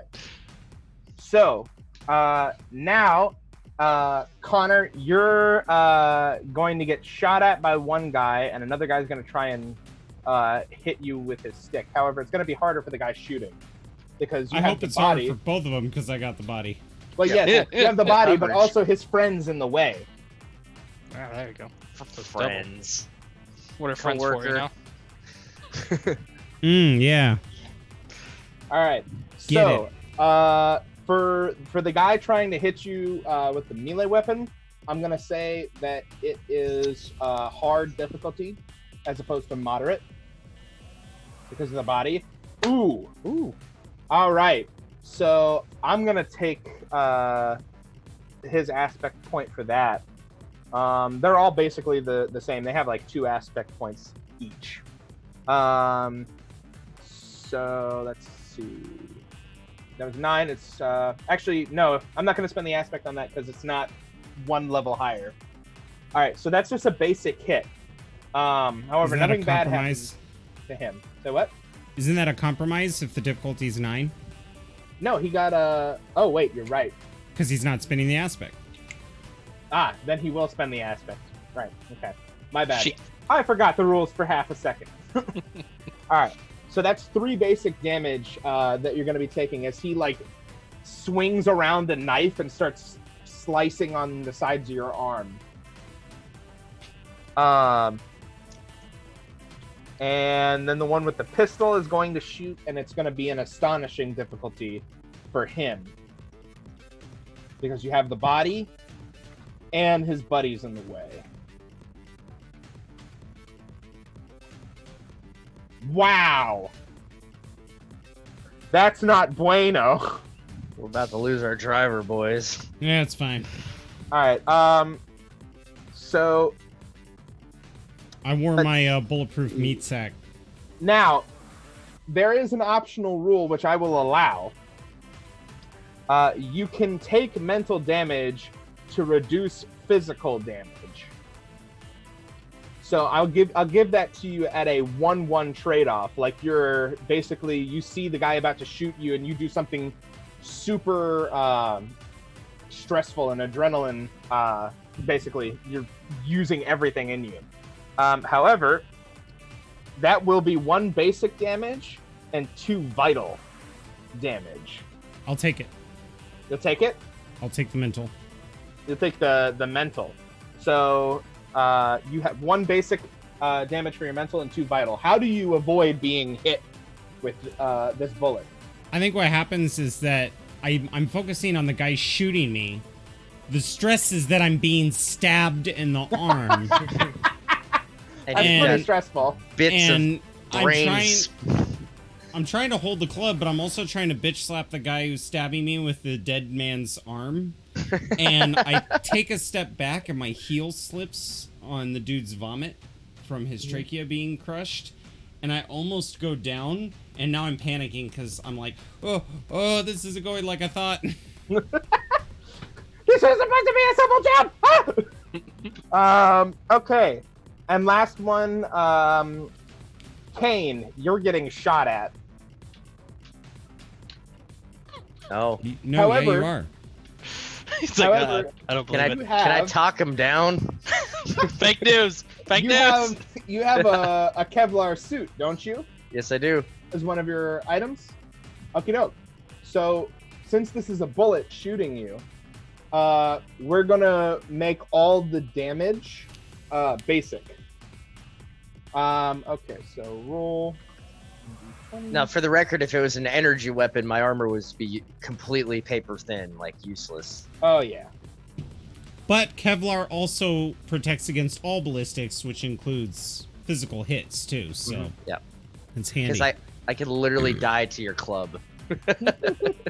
Okay, so the difficulty to hit you was a 6 because you have no special, You're standing there with defenses your at the freaking moment. smartphone. I'm standing there with recording the. I'm gonna upload it. Business, a politician gets shot in live television. Okay, so you're gonna take. I think that's enhanced because I rolled 1 above. It is, and that means that you are going to lose. Or no, he gets an advantage. So he shoots you in the leg. You take 3 basic damage, and you are now going to have a hard time moving. So That was my favorite leg. Since you only have 3 physical, that means you have 1.5 physical points remaining. Yep. And now, Holloway, it's your turn to beat some ass. I will attempt to. Ooh-wee. All right. So for you, I'm gonna say that the check is moderate, because these are not like commandos, and you are actually a trained person. I would also like to rules lawyer that if he's attacking the guy next to him, you did describe that guy as falling. And yes, he is falling. So he's on the ground. You could just give him the big daddy steppy and unload into him. So go ahead and roll your attack. I assume you're using your handgun, correct? Yeah. Now here's a question. Say I attack him, succeed or fail or whatever, but not like completely fail. I could run into the bar area, right? Yes, but you know that there are other people in there that were armed, and they look like they're carrying the same weapons these guys were carrying. What about the Yeah, why enforcers don't that you are go in there? call for reinforcements? That's What a good about the idea. enforcers that were in there? That's what I'm asking. The enforcers. Well, there were about 10 people in the other room, the bar, So I just have to assume they're dead. and only 4 enforcers. Yeah, so I'm assuming they're dead. Cool. Okay. Either they're dead or they haven't had to fight yet, and you going in there with this would definitely instigate something. Okay. Well, I'll just shoot this son of a bitch. I just see that scene where Han Solo's running through the Death Star and he turns around and there's a hangar full of stormtroopers and he's like, Yep. That's what I was gonna do. Damn. Okay, so the check was moderate. That's 2 levels above. You get cinematic, my dude. So when attacking the foe and the cinematic is rolled, you can use the descriptive cinematic. However, you can also exchange it for extra damage if you'd like. However, I think that you can narrate something with your cinematic that will help far more than just damage would. I can. So when he attacked me and I blocked his attack and he started falling, I grabbed his arm, pulled my revolver and I fired into his crotch. So now he's Ooh. Oh! he's falling down, just bleeding. Oh! Social Oh, damage. no! Social damage. Social, yeah. Social that's damage. social damage. Oh my goody goo. So yeah, once I fired and blew his dick off, he fell, and I just started going for other guys. Because this guy's, to me, I'm like, yeah, he's probably done right now. Yeah, no, he's like, ah! Anyways, just so, because you have a gun, he's just gonna die eventually. He's just in a lot of pain until he does, but he's Like dealt with. 357 to the junk. Yep. That's wrong, Ethan. Can Why? I move afterwards? In all Yeah. fairness, they started Okay, it. then I'm gonna start moving towards the vehicle. There's a Okay. little symbol, if you click the little token marble thing, Oh, they're falling. of like a dude holding his head like, like that guy.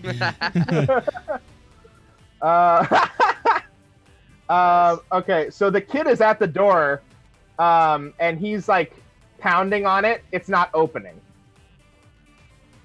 No, you gotta use the handle. You gotta. Connor, your keys were taken when they started doing the upgrades on it. Oh, I'm not worried about that. I'm saying the door won't open without the keys. Oh, I'm not worried about that. Okay, well that's fair. You do have other problems at the moment. Yeah. I'm uh, currently in a loving dance embrace with a man who's vomiting on me. Maximus Kane, it's your go now. Okay. I was just shot in the leg. I'm going to scream on social media that the government is trying to silence me. You know what? Area of effect social damage. You know what? People dislike the post. Go ahead and roll. I am going to make this an astonishing difficulty, which is 12, but we'll see what happens. Oh! Do you want to spend that aspect point? Yes, I would like to. Okie doke. Would that be diplomatic, manipulative, or willful?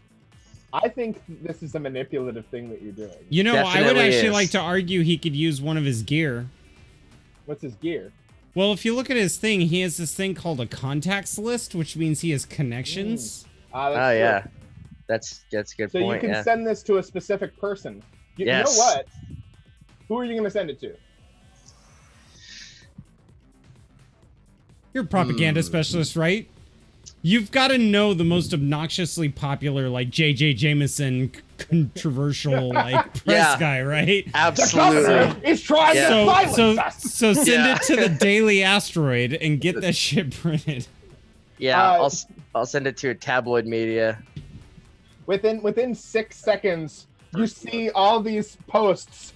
The governor really an abusive asshole, and a million other Captain Chaos. Yeah. Captain Chaos, yeah, and all these other posts just popping up,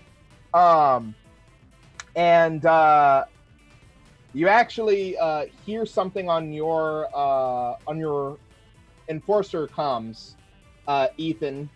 You hear about the situation in the garage, and it seems like they're going to be responding to it in short order.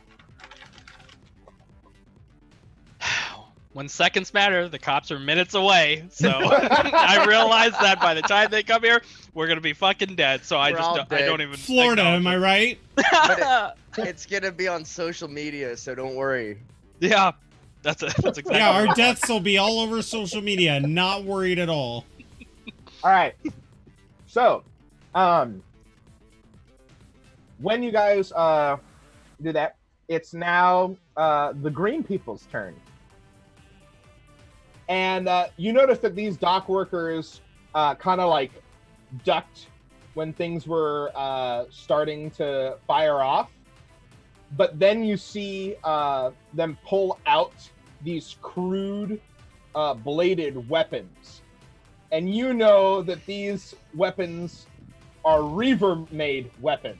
Yes. So this guy and this guy both just jump onto this Skull! one dude. Hail Sithis. Uh, and they will be assisting each other in their role against this guy. That guy's about to get Caesared. 20 stab wounds in 5 seconds from Shanks. Oh my good god! Okay, Oh, there's another roll. Let's see that one. no, he's assisting. Oh, right. He I'm made sorry. it easier. Assisting So- means that the difficulty gets lowered down, by the way. It does not mean that you get a free, like, charm die. Exactly. So the Reaver will still spend an aspect though. Brutality is his aspect. Hey, 1 second. I would actually argue that it gets lowered again. Why is that? Because this dude is, like, jumping at him freaking Rain of Fire style Over a from box. a crate. And So, that guy's re- totally unsuspecting. regardless, this was a triumph that was rolled. So you see the Reavers come around on this dude. This was a triumph. One of them puts their arms underneath the other guy's arms, and the guy who's jumping over Rain of Fire style just comes down straight through his head. He's still and- alive, though, right? No, yeah, it's fine. It's fine. This is a flesh wound. The He's guy over here goes, "Oh my god!" And that guy's dead. Yes. And these two are going to be moving, and he's going to try and get that guy. And he will say to you, Connor Michaels, "Get on the ship!" And this guy's going to try and move over there. He's going to take just two movement to get to the guy, and he's going to get in his face like, hey. The one who came from the side is now going to attack the one in your face, Connor. Oh, there we go. Oh my god! The Reavers are on freaking point today. Oh, Sean. man, they're killing these dock workers like they did my sleeping mother and father. Okay, clearly they're not just dock workers. All right? God. Space Viking ninjas. And so this guy, he comes around the corner, and Connor, you see this, and what do you do to help the Reaver? Well, first off, if I'm going to help him, I would also like to do something while helping him. It's all one move, and Sure. I don't think it's asking for too much. This is the dock master, so I'm going to take my keys out of his pocket Just and push him into the dude that's stabbing me. All right, you do that for sure. The guy is dealing with his friend falling on him, and then he sees the Reaver, and he throws the Dockmaster's body at him, but the Reaver, like, just punches the body out of the way, and then comes back with the bladed edge of the axe across this dude's face, and that guy dies. And you hear these doors opening, by the way, which you're all at the door now, so you get inside of the ship. Oh, no, I don't. No? You're No. not opening the door? unloaded No. into the fatal funnel. Is it my turn? Yes, it's your turn now. I'm going to run over here, and I'm going to lock the doors. Boop, everything's fine here. I'm going to try to trigger some emergency, like, door system. Like, say there's a fire. If there's a fire alarm, I'm going to pull the fire alarm. Okie doke. Go ahead. I will spend a point if I have to do it. You just Go pushing all ahead the security and- buttons so that Because I have a clever ability that I could use. Yeah, go ahead and roll. The check is going to be astonishing. 12. I'll watch the door. Ooh. I would like to re-roll. Okay. So now, since I'm re-rolling, it's just a d20. Yeah, he's spending his clever point to reroll. There you Does go. that do it for you, Holmes? Woo! All right. All right. So Yes. Huge That's reactor a- leak. success. How are you? You hear on the other side of the door. This is the enforcers. Open the door. No habla inglés. Yeah. And you just club the shit out of the control box. Yeah, I'm smashing that control box. And it looks like they're trying to burn through it with some sort of like pad. You hear like the sound of shh. Making a big freaking hole. Oh God, they got thermite. But it's gonna take them like 30 seconds minimum to get through that door. And the Reavers look to you and goes, "Go! We shall die with honor!" No, I you know. idiots! Get on the ship. We need you. Will you abandon your duty? I just say take no prisoners. And fucking get on the ship. Connor, Save me. make another check. This one is going to be unbelievable because it is The basically fanaticals. yeah, they're fanaticals. They want to die in combat. You know what you do? You just do, I'm not that into it. Robin Hood Men in Tights. You just go. It's just you, me, and my gods. I'm like, you guys are idiots. All right. So, are you unlocking the ship? Yeah, I look over. I go. All right. So the ship is unlocked. Everybody, get in. I'm gonna push the kid out of the way and get in. Oh my course he is. god. The dad picks up the kid and goes, "Fucking politician." And heads onto the ship as well.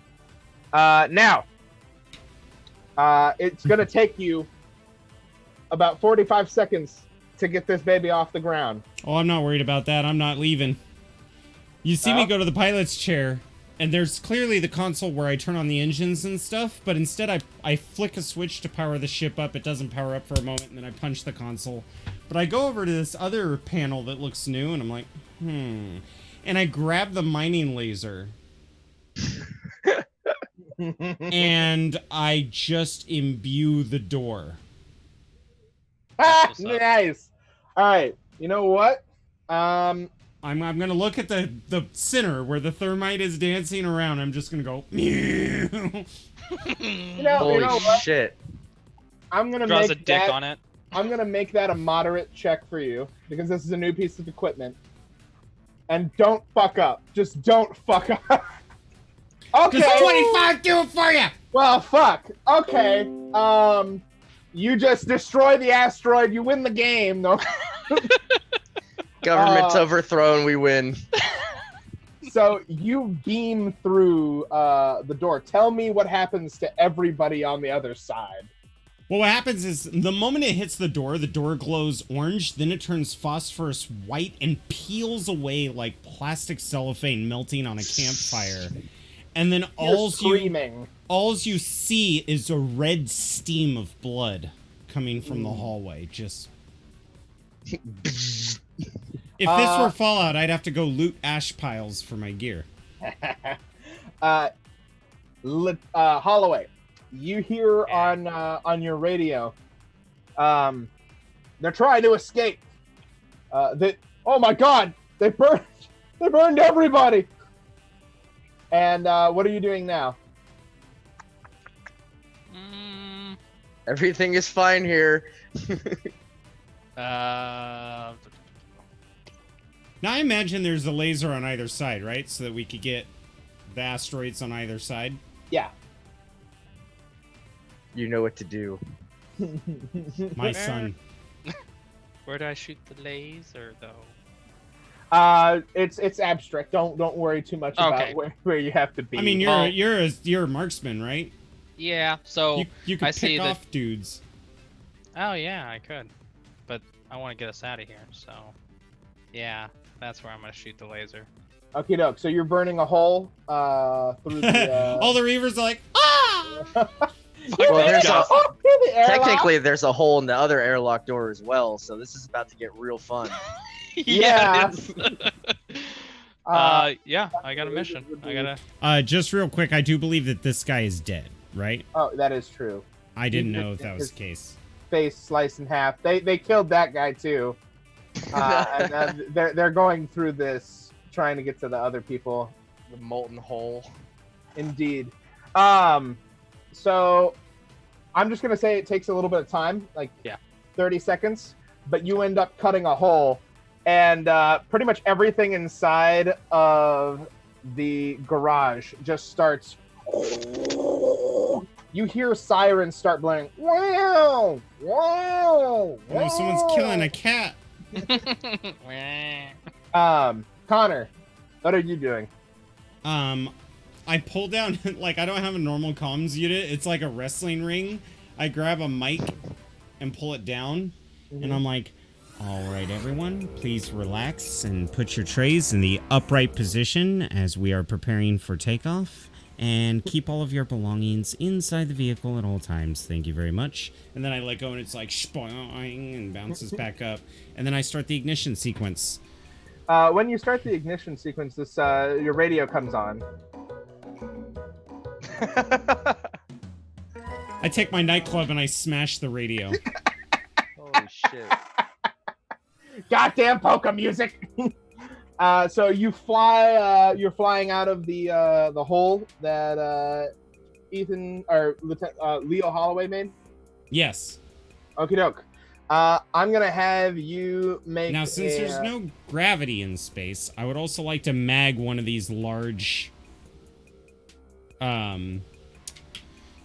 containers of iron ore as well. Okie doke. So that because I've got a delivery to make. You do. I was gonna have it be hard, but because you're trying to mag one of the tanks ore, it's gonna be a little bit harder. But because you're a space trucker, we'll drop it back down to hard again. And you know what? I also love to gamble, so I take risks. Okie doke. So that's gonna be a 9 that I need from you. Oh my God, you people!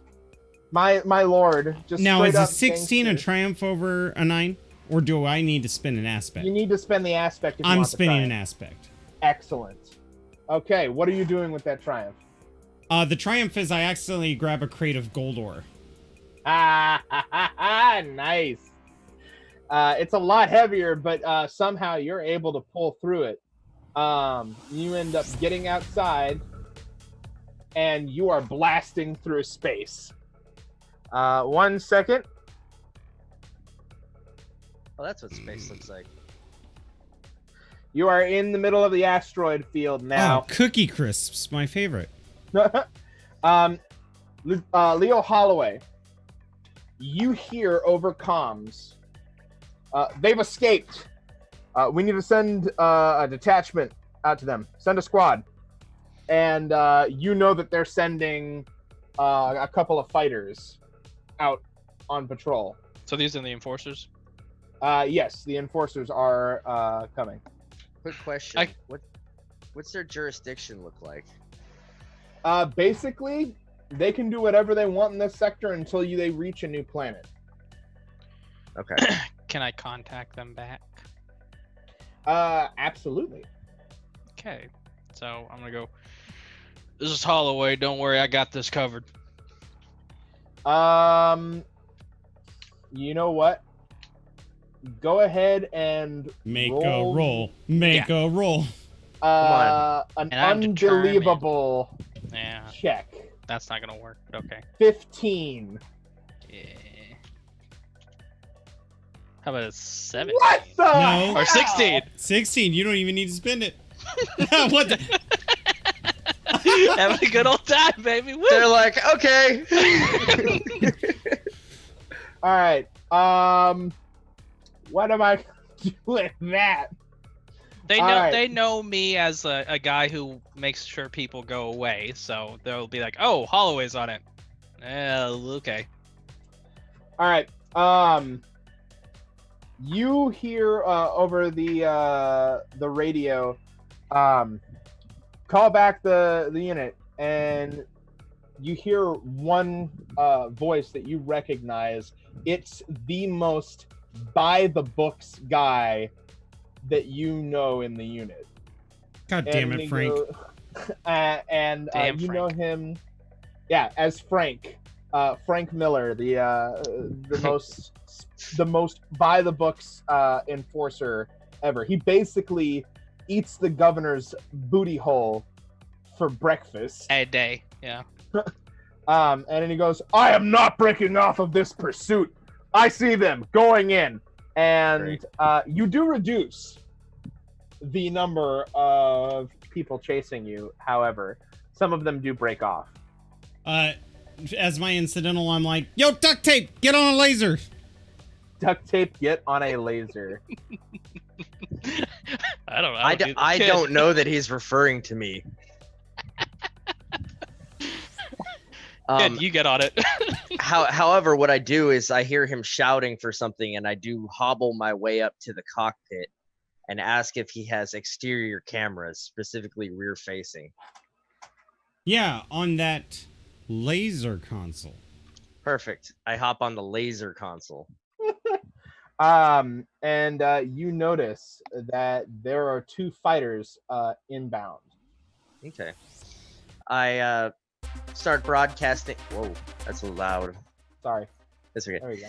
I start broadcasting again, saying that we're being illegally pursued by an oppressive government, and essentially, this is what I was warning the people about,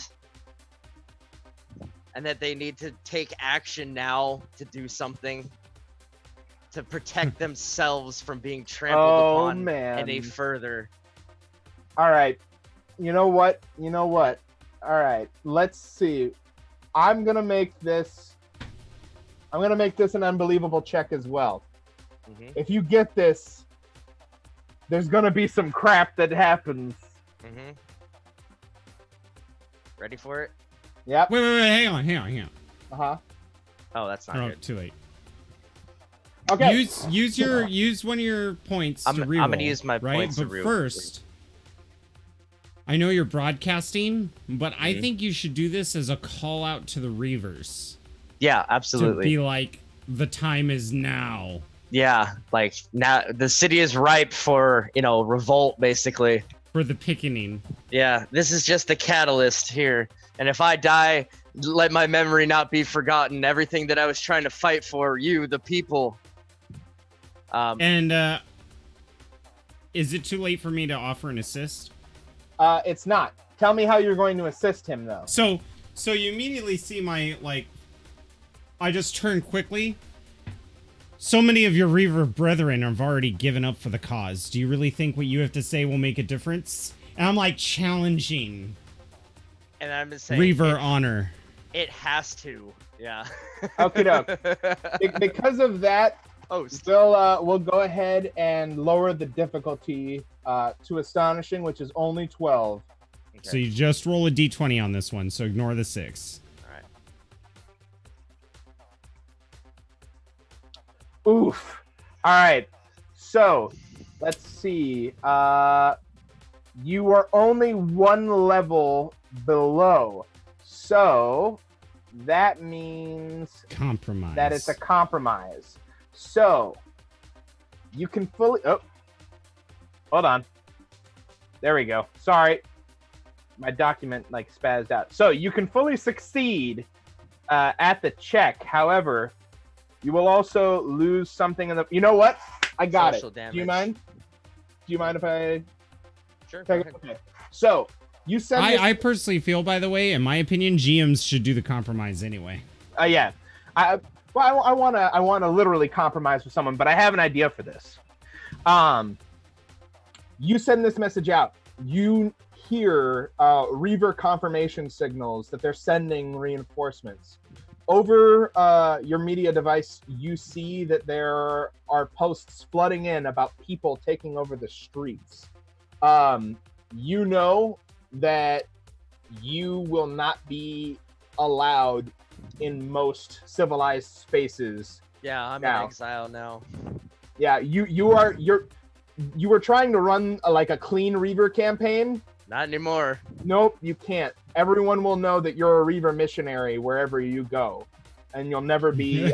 You accidentally hit public post instead of the Reaver That's group. essentially what happened. Yeah. All right. Now, as you guys are flying, And that's one of my fears. Would I take any like social damage for that?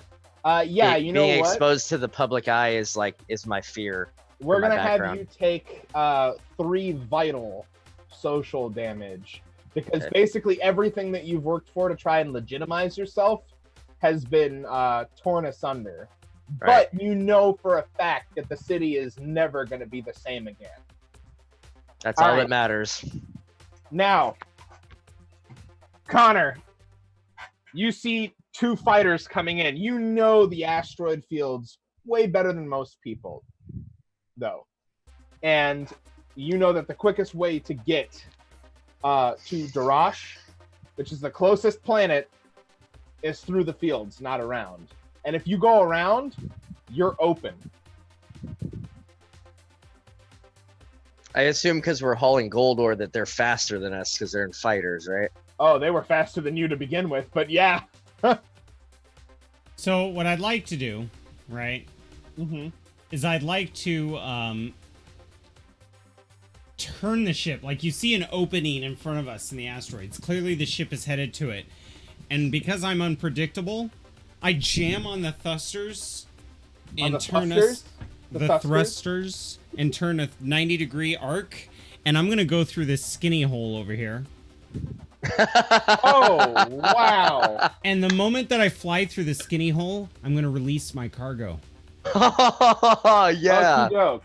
All right, so narratively, this is how we're going to do it. I want you to move into the position that you want to end up in, Okay, so not where the challenge is. not where the challenge is, where you want to end up in after this this move. All right, and I'm going to move them into the position where they're following you. One will go a direct path, and one's going to try and flank you. hmm Now, this is going to be real difficult. I'm going to say it's an unbelievable, but you're a space trucker. You know these fields. I'm a grizzled space trucker who's clever and unpredictable. So we're going to bring it down to 12. So, Sure enough. roll it. Oh my god! Yes. What the fuck? I would also like to That's my spend my dude. aspect. Fuck me, man.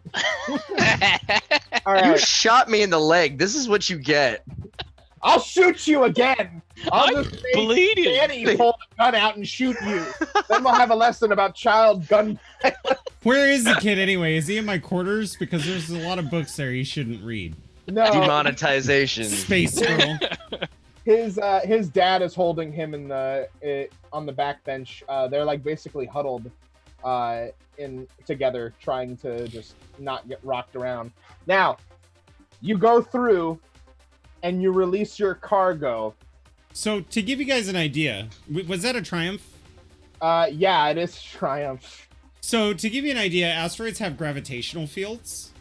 So what I want to do is I want to, like, if this pen were the ship, right, and we're flying like this, I want to bank around, cue my thrusters to get into the tiny gap, unleash the cargo, and then spin around to slingshot.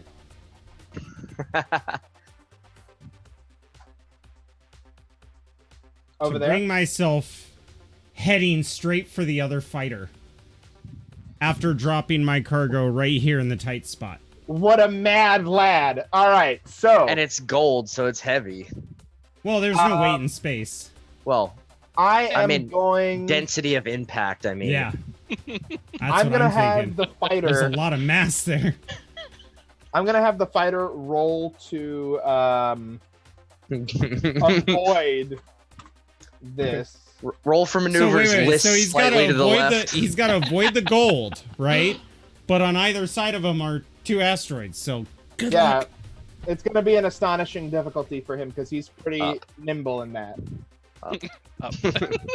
Well, I know there's an up, guys. Jeez. Which he just Okay, he did it, but he's a little dinged but he does fly around the asteroid. It will take him a little longer. He ended up over here because of it basically having to weave around and under an asteroid to be able to avoid it. And to quote Austin Powers, I look at the other two and I'm like, fire the lasers! As I point to the fighter coming straight for us. Now, the other fighter is going to get to go before you two. And he is going to fire on you with a couple of very small but dense energy weapons. Roll. My truck doesn't have shields. It's okay. I know. Good to know. Thanks. I have a Kevlar shit. So it's yeah. Okie doke. He is going to spend his aspect points so that he can actually succeed. Oh yeah, spend them all, baby. I am going to say, you know what? For this, we're gonna say that you're. So he was totally expecting me to come around the corner, right? No, but he was still able to hit you. Good, because I have an idea. All right. No. So we're gonna say that your truck has a total of 5 points of damage that it can take. That makes sense because it's slow. Yeah. It's pretty much whether just all beef. it's to the systems or the ship itself, and it just took 1 point of vital damage. Since the nose cone is the most heavily armored part of the ship, I'd say that would probably be physical. Systems would be in the back. Oh god. Systems would be like mental, I guess, on the wounds list. Yeah, something like that. All right, so you take 1 vital damage to your ship. Now, Leo, what are you doing? I am going to fire my laser at the starfighter, hoping to knock out his engines. Which one? The one that's right in front of us. Okie doke. Go ahead and for you, that's gonna be just a hard check because it's a little bit more difficult because you're not used to using Lasers. ship-mounted weaponry. Yeah. So a 9. Yeah. Yes. What the fuck? I just can't win here. Don't spin an aspect, I'm not- boys. I'm not- I'm if not- you I'm beat not. it, don't do it. Nah, I'm gonna just let it ride. Okay, so you do 2 basic damage to the ship. You hit the engines, but they're still puttering. But the right one is lagging a little bit. And now we go back to the top of the turn order because you did the message send out thing Yes. for your turn, right? Okay. Mhm. Connor, what are you doing? Now, at this point, Connor is going to use his thrusters to rotate the vessel like this, drift a little bit to the side, and then activate his magnetic clamps on the back towards the fighter. Oh my god. If I can tow a giant, massive semi-truck trailer full of gold, a fighter shouldn't be any issue. And I imagine the You know what? magnets You're right. won't have any problem with the fighter. You're right, but there may be unforeseen consequences to this action considering exactly where you are. In an asteroid field. Yes. Well, yeah, the asteroids are metal too. Yes. Oh, that Exactly. Oh, yes, good point. Okay. You're gonna make a wake. I'm gonna Right. tow the line, and basically, I'm gonna double move through the asteroid, no matter how dangerous it is. Okay, doke. So, with the difficulty of what you're doing, I'm gonna say it's astonishing, but again, you're in your element here, so we're gonna bring it down to a 9. And my thought process is, after I hit the magnetic trailer button, I'm just gonna take this straight path all the way across till these first asteroids. Okie doke. So that's what I'm trying to do because it's relatively clear. All right. Okay, I'm gonna spin an aspect point to re-roll. Get closer, he says. Okay. Ooh. Okay. Remember So, those consequences, guys? That's a compromise, I believe. Correct? What's difficulty? Hard? The difficulty was hard, yes. Yep, compromise. Okie doke. So, you're pulling the ship along with you as these asteroids start clambering into you. The ship explodes, and then an asteroid rams straight into the side of your engines. Your left engine is now basically not working. Your right one still works, though. This guy's dead, however. You blew him up. Congratulations! Suck it, Jeff, or whatever your name was. Yeah, I look at him. I'm like, you weren't very good friends with Frank, were you? Frank was an asshole. That is a dead asshole. You hear Frank over Dead ass. the intercom. It's like, not my ship. I'm the other guy. I can hear Shit. you. Your comms are still on. Oh, He's still an shit. asshole. All right. Let's see. He's gonna go through here, and he's gonna take a shot, but it's gonna be real hard for him with all the asteroids in the way. So I'm gonna say it's unbelievable.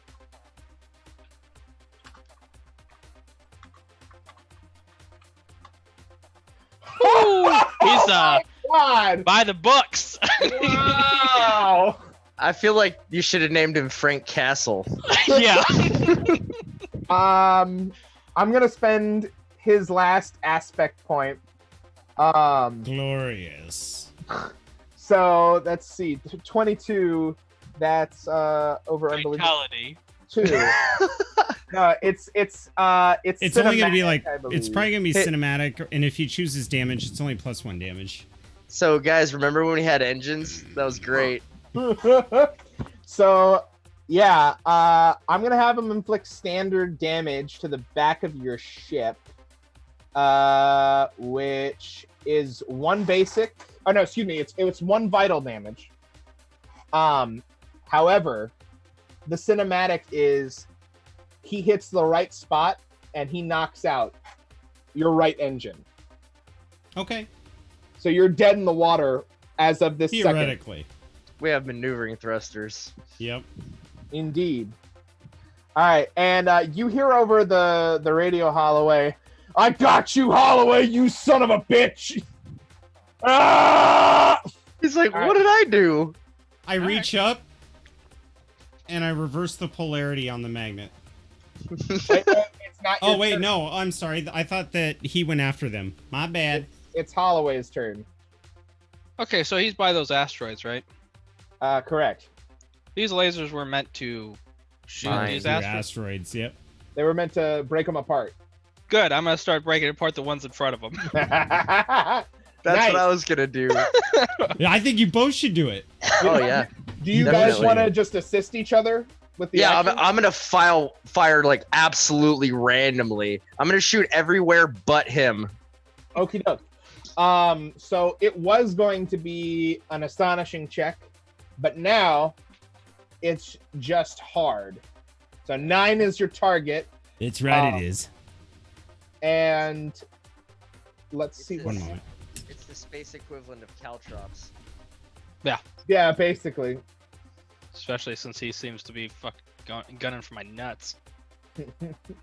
Woo! You said it's a 9. I Yeah. will spend my aspect to get it. Thing to aspect to get it. Oh boy! All right, so you're successful. These rocks spread everywhere, and you hear over your comms, "Holloway, you asshole!"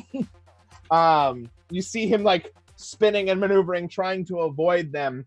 And you know what? I'm going to give you lower explosive blast damage. So he takes 2 vital damage from that. You see part of one of his wings is sheared off as he's barrel rolling through these asteroids, getting to him. Connor, it's your turn again. Yeah, I reversed the polarity on the magnetic thing, sending all the asteroids following me away. Okie doke.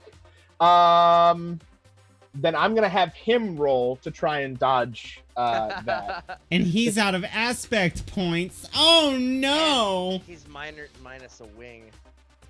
Yeah, I know that he's doesn't gonna matter have in to space, make there's no he's gonna have to make an aerodynamics. unbelievable check. I hope he played Star Fox as a kid. Do a barrel roll. Ooh. Oh no. All He right. rolled a 3. So What was the difficulty out of curiosity? the difficulty was a 15.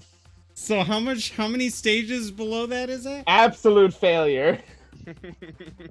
So yeah, you hear Frank over the intercoms. Power! It's exactly like Star Fox. And you see him explode. And all of a sudden, it gets calm. Frank was always a flippy. Yeah. Nobody- Nobody- Help me! Colin turns the ship off.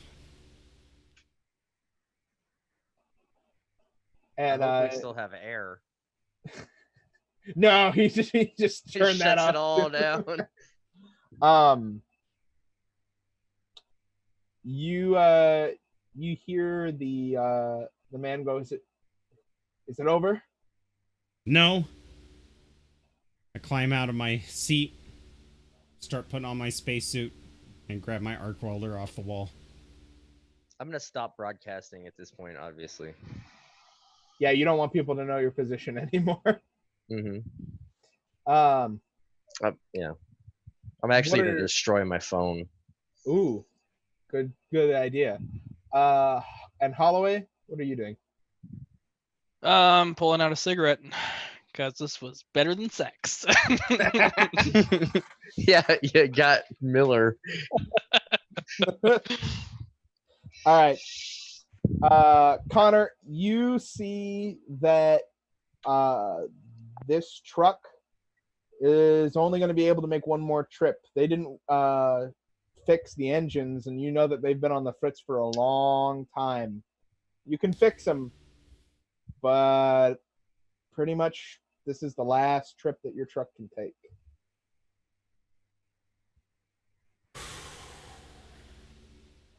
I'm looking at the status reports, and I go into my room, and on one side of my living area, there's this thing that looks like an alchemy lab, Mhm. and I start grabbing the barrels of moonshine, Mm.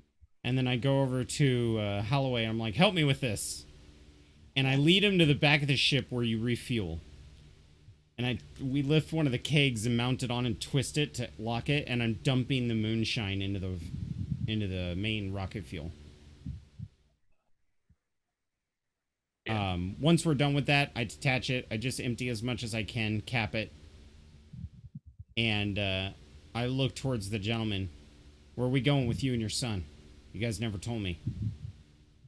Darash, it's the closest civilian occupied planet. All right. I think you should strap it. He sits up and he puts Danny off to the side and he buckles his seat first, and then he Actually, buckles- wait. Do I have escape pods? No, you do not. It's not big enough for escape pods. Okay. Darn. Holloway, you too. Strap in. Yeah, I'll strap in. And I want them all sitting in the back. Kane, I'm still up front. I'm gonna poke my head around the corner. strap in the back. Is your ship capable of sending encoded message, simple bandwidth? I grab the comms. Like This Morse is code? Teddy Bear to... I have a trucker network. Hey! Cool. This is Teddy Bear reaching out to the third accord. Teddy Bear here. Well, This is third we sh- accord. Teddy Bear, I read you. Third accord. I'm going to be coming in hot at these coordinates. We might need a dust off for survivors. Will do. All right, Kane. Sit in the back. It's your ship, I say, and I hobble to the back. That's right, it is. And I look away, bite my lip and a tear comes out. And I go under the airlock. You're welcome. I walk outside. I do what I can with the arc welder just to clear the engines. And then I walk back inside the ship, sit down at the driver's seat. And for a moment, I think about putting the seatbelt on. But I know with my plan, there will be no need. Ooh. I direct no. a course for the planet. Activate the fuel. This is the easy part. The hard part's coming in for the landing. And I activate my FTL as fast as it can burn. So with that, your ship starts running. And it's so strange. It's like it's the smoothest it's ever run. I'm sitting in the front like... It's like she's crying. She knows it's her last voyage. You look behind you for a minute, Connor, and you see the dad. He takes off his helmet and his son's helmet, and he smiles at him, and you see him talking to his son, and the kid's smiling too.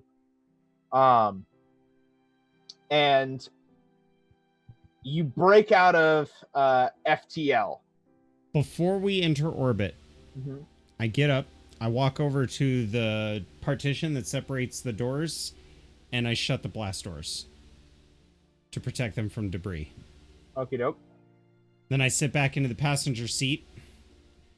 I clock for the softest terrain that I can on the planet, activate the distress signal, and I want to do a 30-degree dive.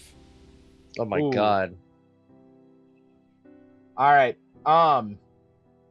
As you send up the distress signal, you hear over your comms, Teddy Bear, we're at the coordinates. Something's coming in real hot. Is that you? I pick it up. It's been a good ride. Make sure you bring medical supplies and candy for the kid. And you hear him come back, and he sounds confused, but he says that he will. You're riding down, and you see the verdant field below you. You haven't seen green, real green grass in over 40 years. Not this close, at least. Yeah, I remember the day that my mom and dad took me to the park, the week before they were murdered. And I think to myself, my biggest fear in life was always living alone, like being alone. But now I'm not. I may not have known these 4 people for more than but a day, but it's the most human interaction that I've had that hasn't involved money, sex, drugs, gambling, or alcohol. And I just go, God, was I blind. And then I take it in for the 30-degree arc. And as you, I don't even hook up my suit. I know I'm going to pass out. I'd rather not feel it. As you pass out, the last thing you see is this beautiful fire covering the glass of your ship. And it's almost like the lights are dancing as your eyes start to close. What I'd like to do before I pass out is put the ship in a trajectory so that the nose cone gets crumpled and absorbs most of the kinetic force, and then flops over on its side. Got it. And I will do whatever aspect I gotta do to make it work. I am going to have you roll an astonishing check.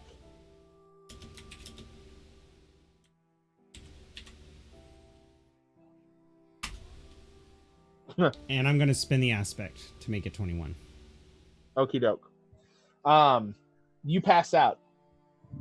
Holloway. Yeah. This kid is in between you and his dad. And he's holding his dad's hand, and then you feel him grab onto your hand. Okay, I'll say I'm sitting to the right of him, so when he grabs my hand, I have my wedding ring on, and I start kind of like thinking about my wife, and like, I hope I make it through this because I still have a mission to find who killed her. So I'm just kind of like trying to comfort him, but I'm like, oh my god, I don't know how we're gonna make it through this. Yep. And Kane, I'm your more. leg, Oh, yeah. Sorry. your leg is hurting real hard, but you know for a fact that your whole purpose, the whole reason that you joined the Reavers in the first place, that city will never be the same again. Right. You don't know what's going to happen, or even if it's going to be for the better. That's out of my hands.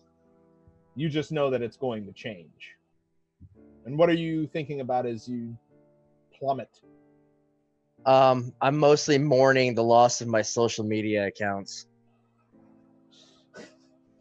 You'll never get them back. No. What a sad day. Third arc comes by, and the ship landed almost perfectly, at least to save the people in the back. They come across a dead man in the front. Holding a necklace that's got a picture of his mother and his father and him as a child. The rest of you fell unconscious in the fall, but you are safe. You are totally unharmed. You don't have a single broken bone on you, and third arc, yeah, except for the like where you got shot. Yeah, sure. Like but, that. It's a miracle. My God is real. But third arc looks at you, Holloway, and he says, "Whoever the pilot was, I know his name is Teddy Bear on his call signal, but that dude's one hell of a pilot." And he bends down and he hands the kid a piece of chocolate. And the kid takes the suit off because you're in a breathable atmosphere now. There's nothing, harmful about it. And he takes the piece of chocolate and he's still holding your hand as he does this, Holloway. He puts it in his mouth. He puts his hand back on yours.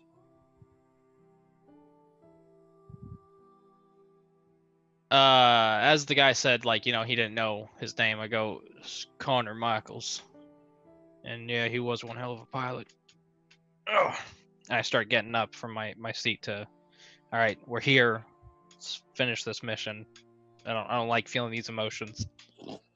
As you do this, the other trucker, third arc, he takes Michaels out of the ship and lays him near the nose of it, and he says, I'm guessing this wasn't the most legal thing, huh? I wouldn't worry about legality right now. Fair enough. Get yourselves to the city. My boy will drive you in. I'm gonna make sure that he's taken care of. And he points down to Connor. And I'll stand there a moment and kind of kneel by Connor's body and go, well, partner, I guess I'll see you in the next life. And I'll get up and head to the truck. And the camera pans out slowly, encompassing a man folding Connor's lifeless hands over his chest and the crumpled nose of his old olive drab truck. And that's the game. Hoorah! That was really Awesome good. system. Awesome Yes. system. Yeah, And was a lot that of fun. was Chains of Corinth, everybody. Thank you so much to Jeff McClinsky, the man who made the charm system and who let me help him work on it. Thank you so much, Jarl, who helped with the maps and for playing. Ethan It's always lovely to see your beautiful face. And Sean, thank you so much for filling in on such short notice. It was Not a problem. greatly appreciated. And before we go, I'd like to think that the after campaign thoughts is that Kane becomes the new captain through an election process, and that Yep. Holloway stays on the planet. Even if he didn't want it, yeah. He knows he has That to would go be back dope. and make good on his responsibilities to the people. The Hell yeah. epilogue. Hell yeah. Hell Hell yeah. yeah, pimp. Well, thank you guys. I absolutely had a blast. And keep your eyes peeled, guys, because Charm isn't the only product that Strange Machine Games makes. If you're seeing this on the Kickstarter page, welcome, welcome. Definitely worth the investment. It's a robust RPG. You can make very long, persistent campaigns with it. You could do short one-shots like this. You can do any genre, any setting. It is absolutely fantastic. Took me about 30 minutes to learn the entire thing. I feel like I could run a game just by reading the 14 pages that the rules actually consist on. But check out their page because they have some amazing things like Robotech and some of the other products that that they've been working on. And as we said, that's the game from all of us here at Table Knights Entertainment and Strange Machine Games. We really appreciate you coming in and viewing. Consider funding us.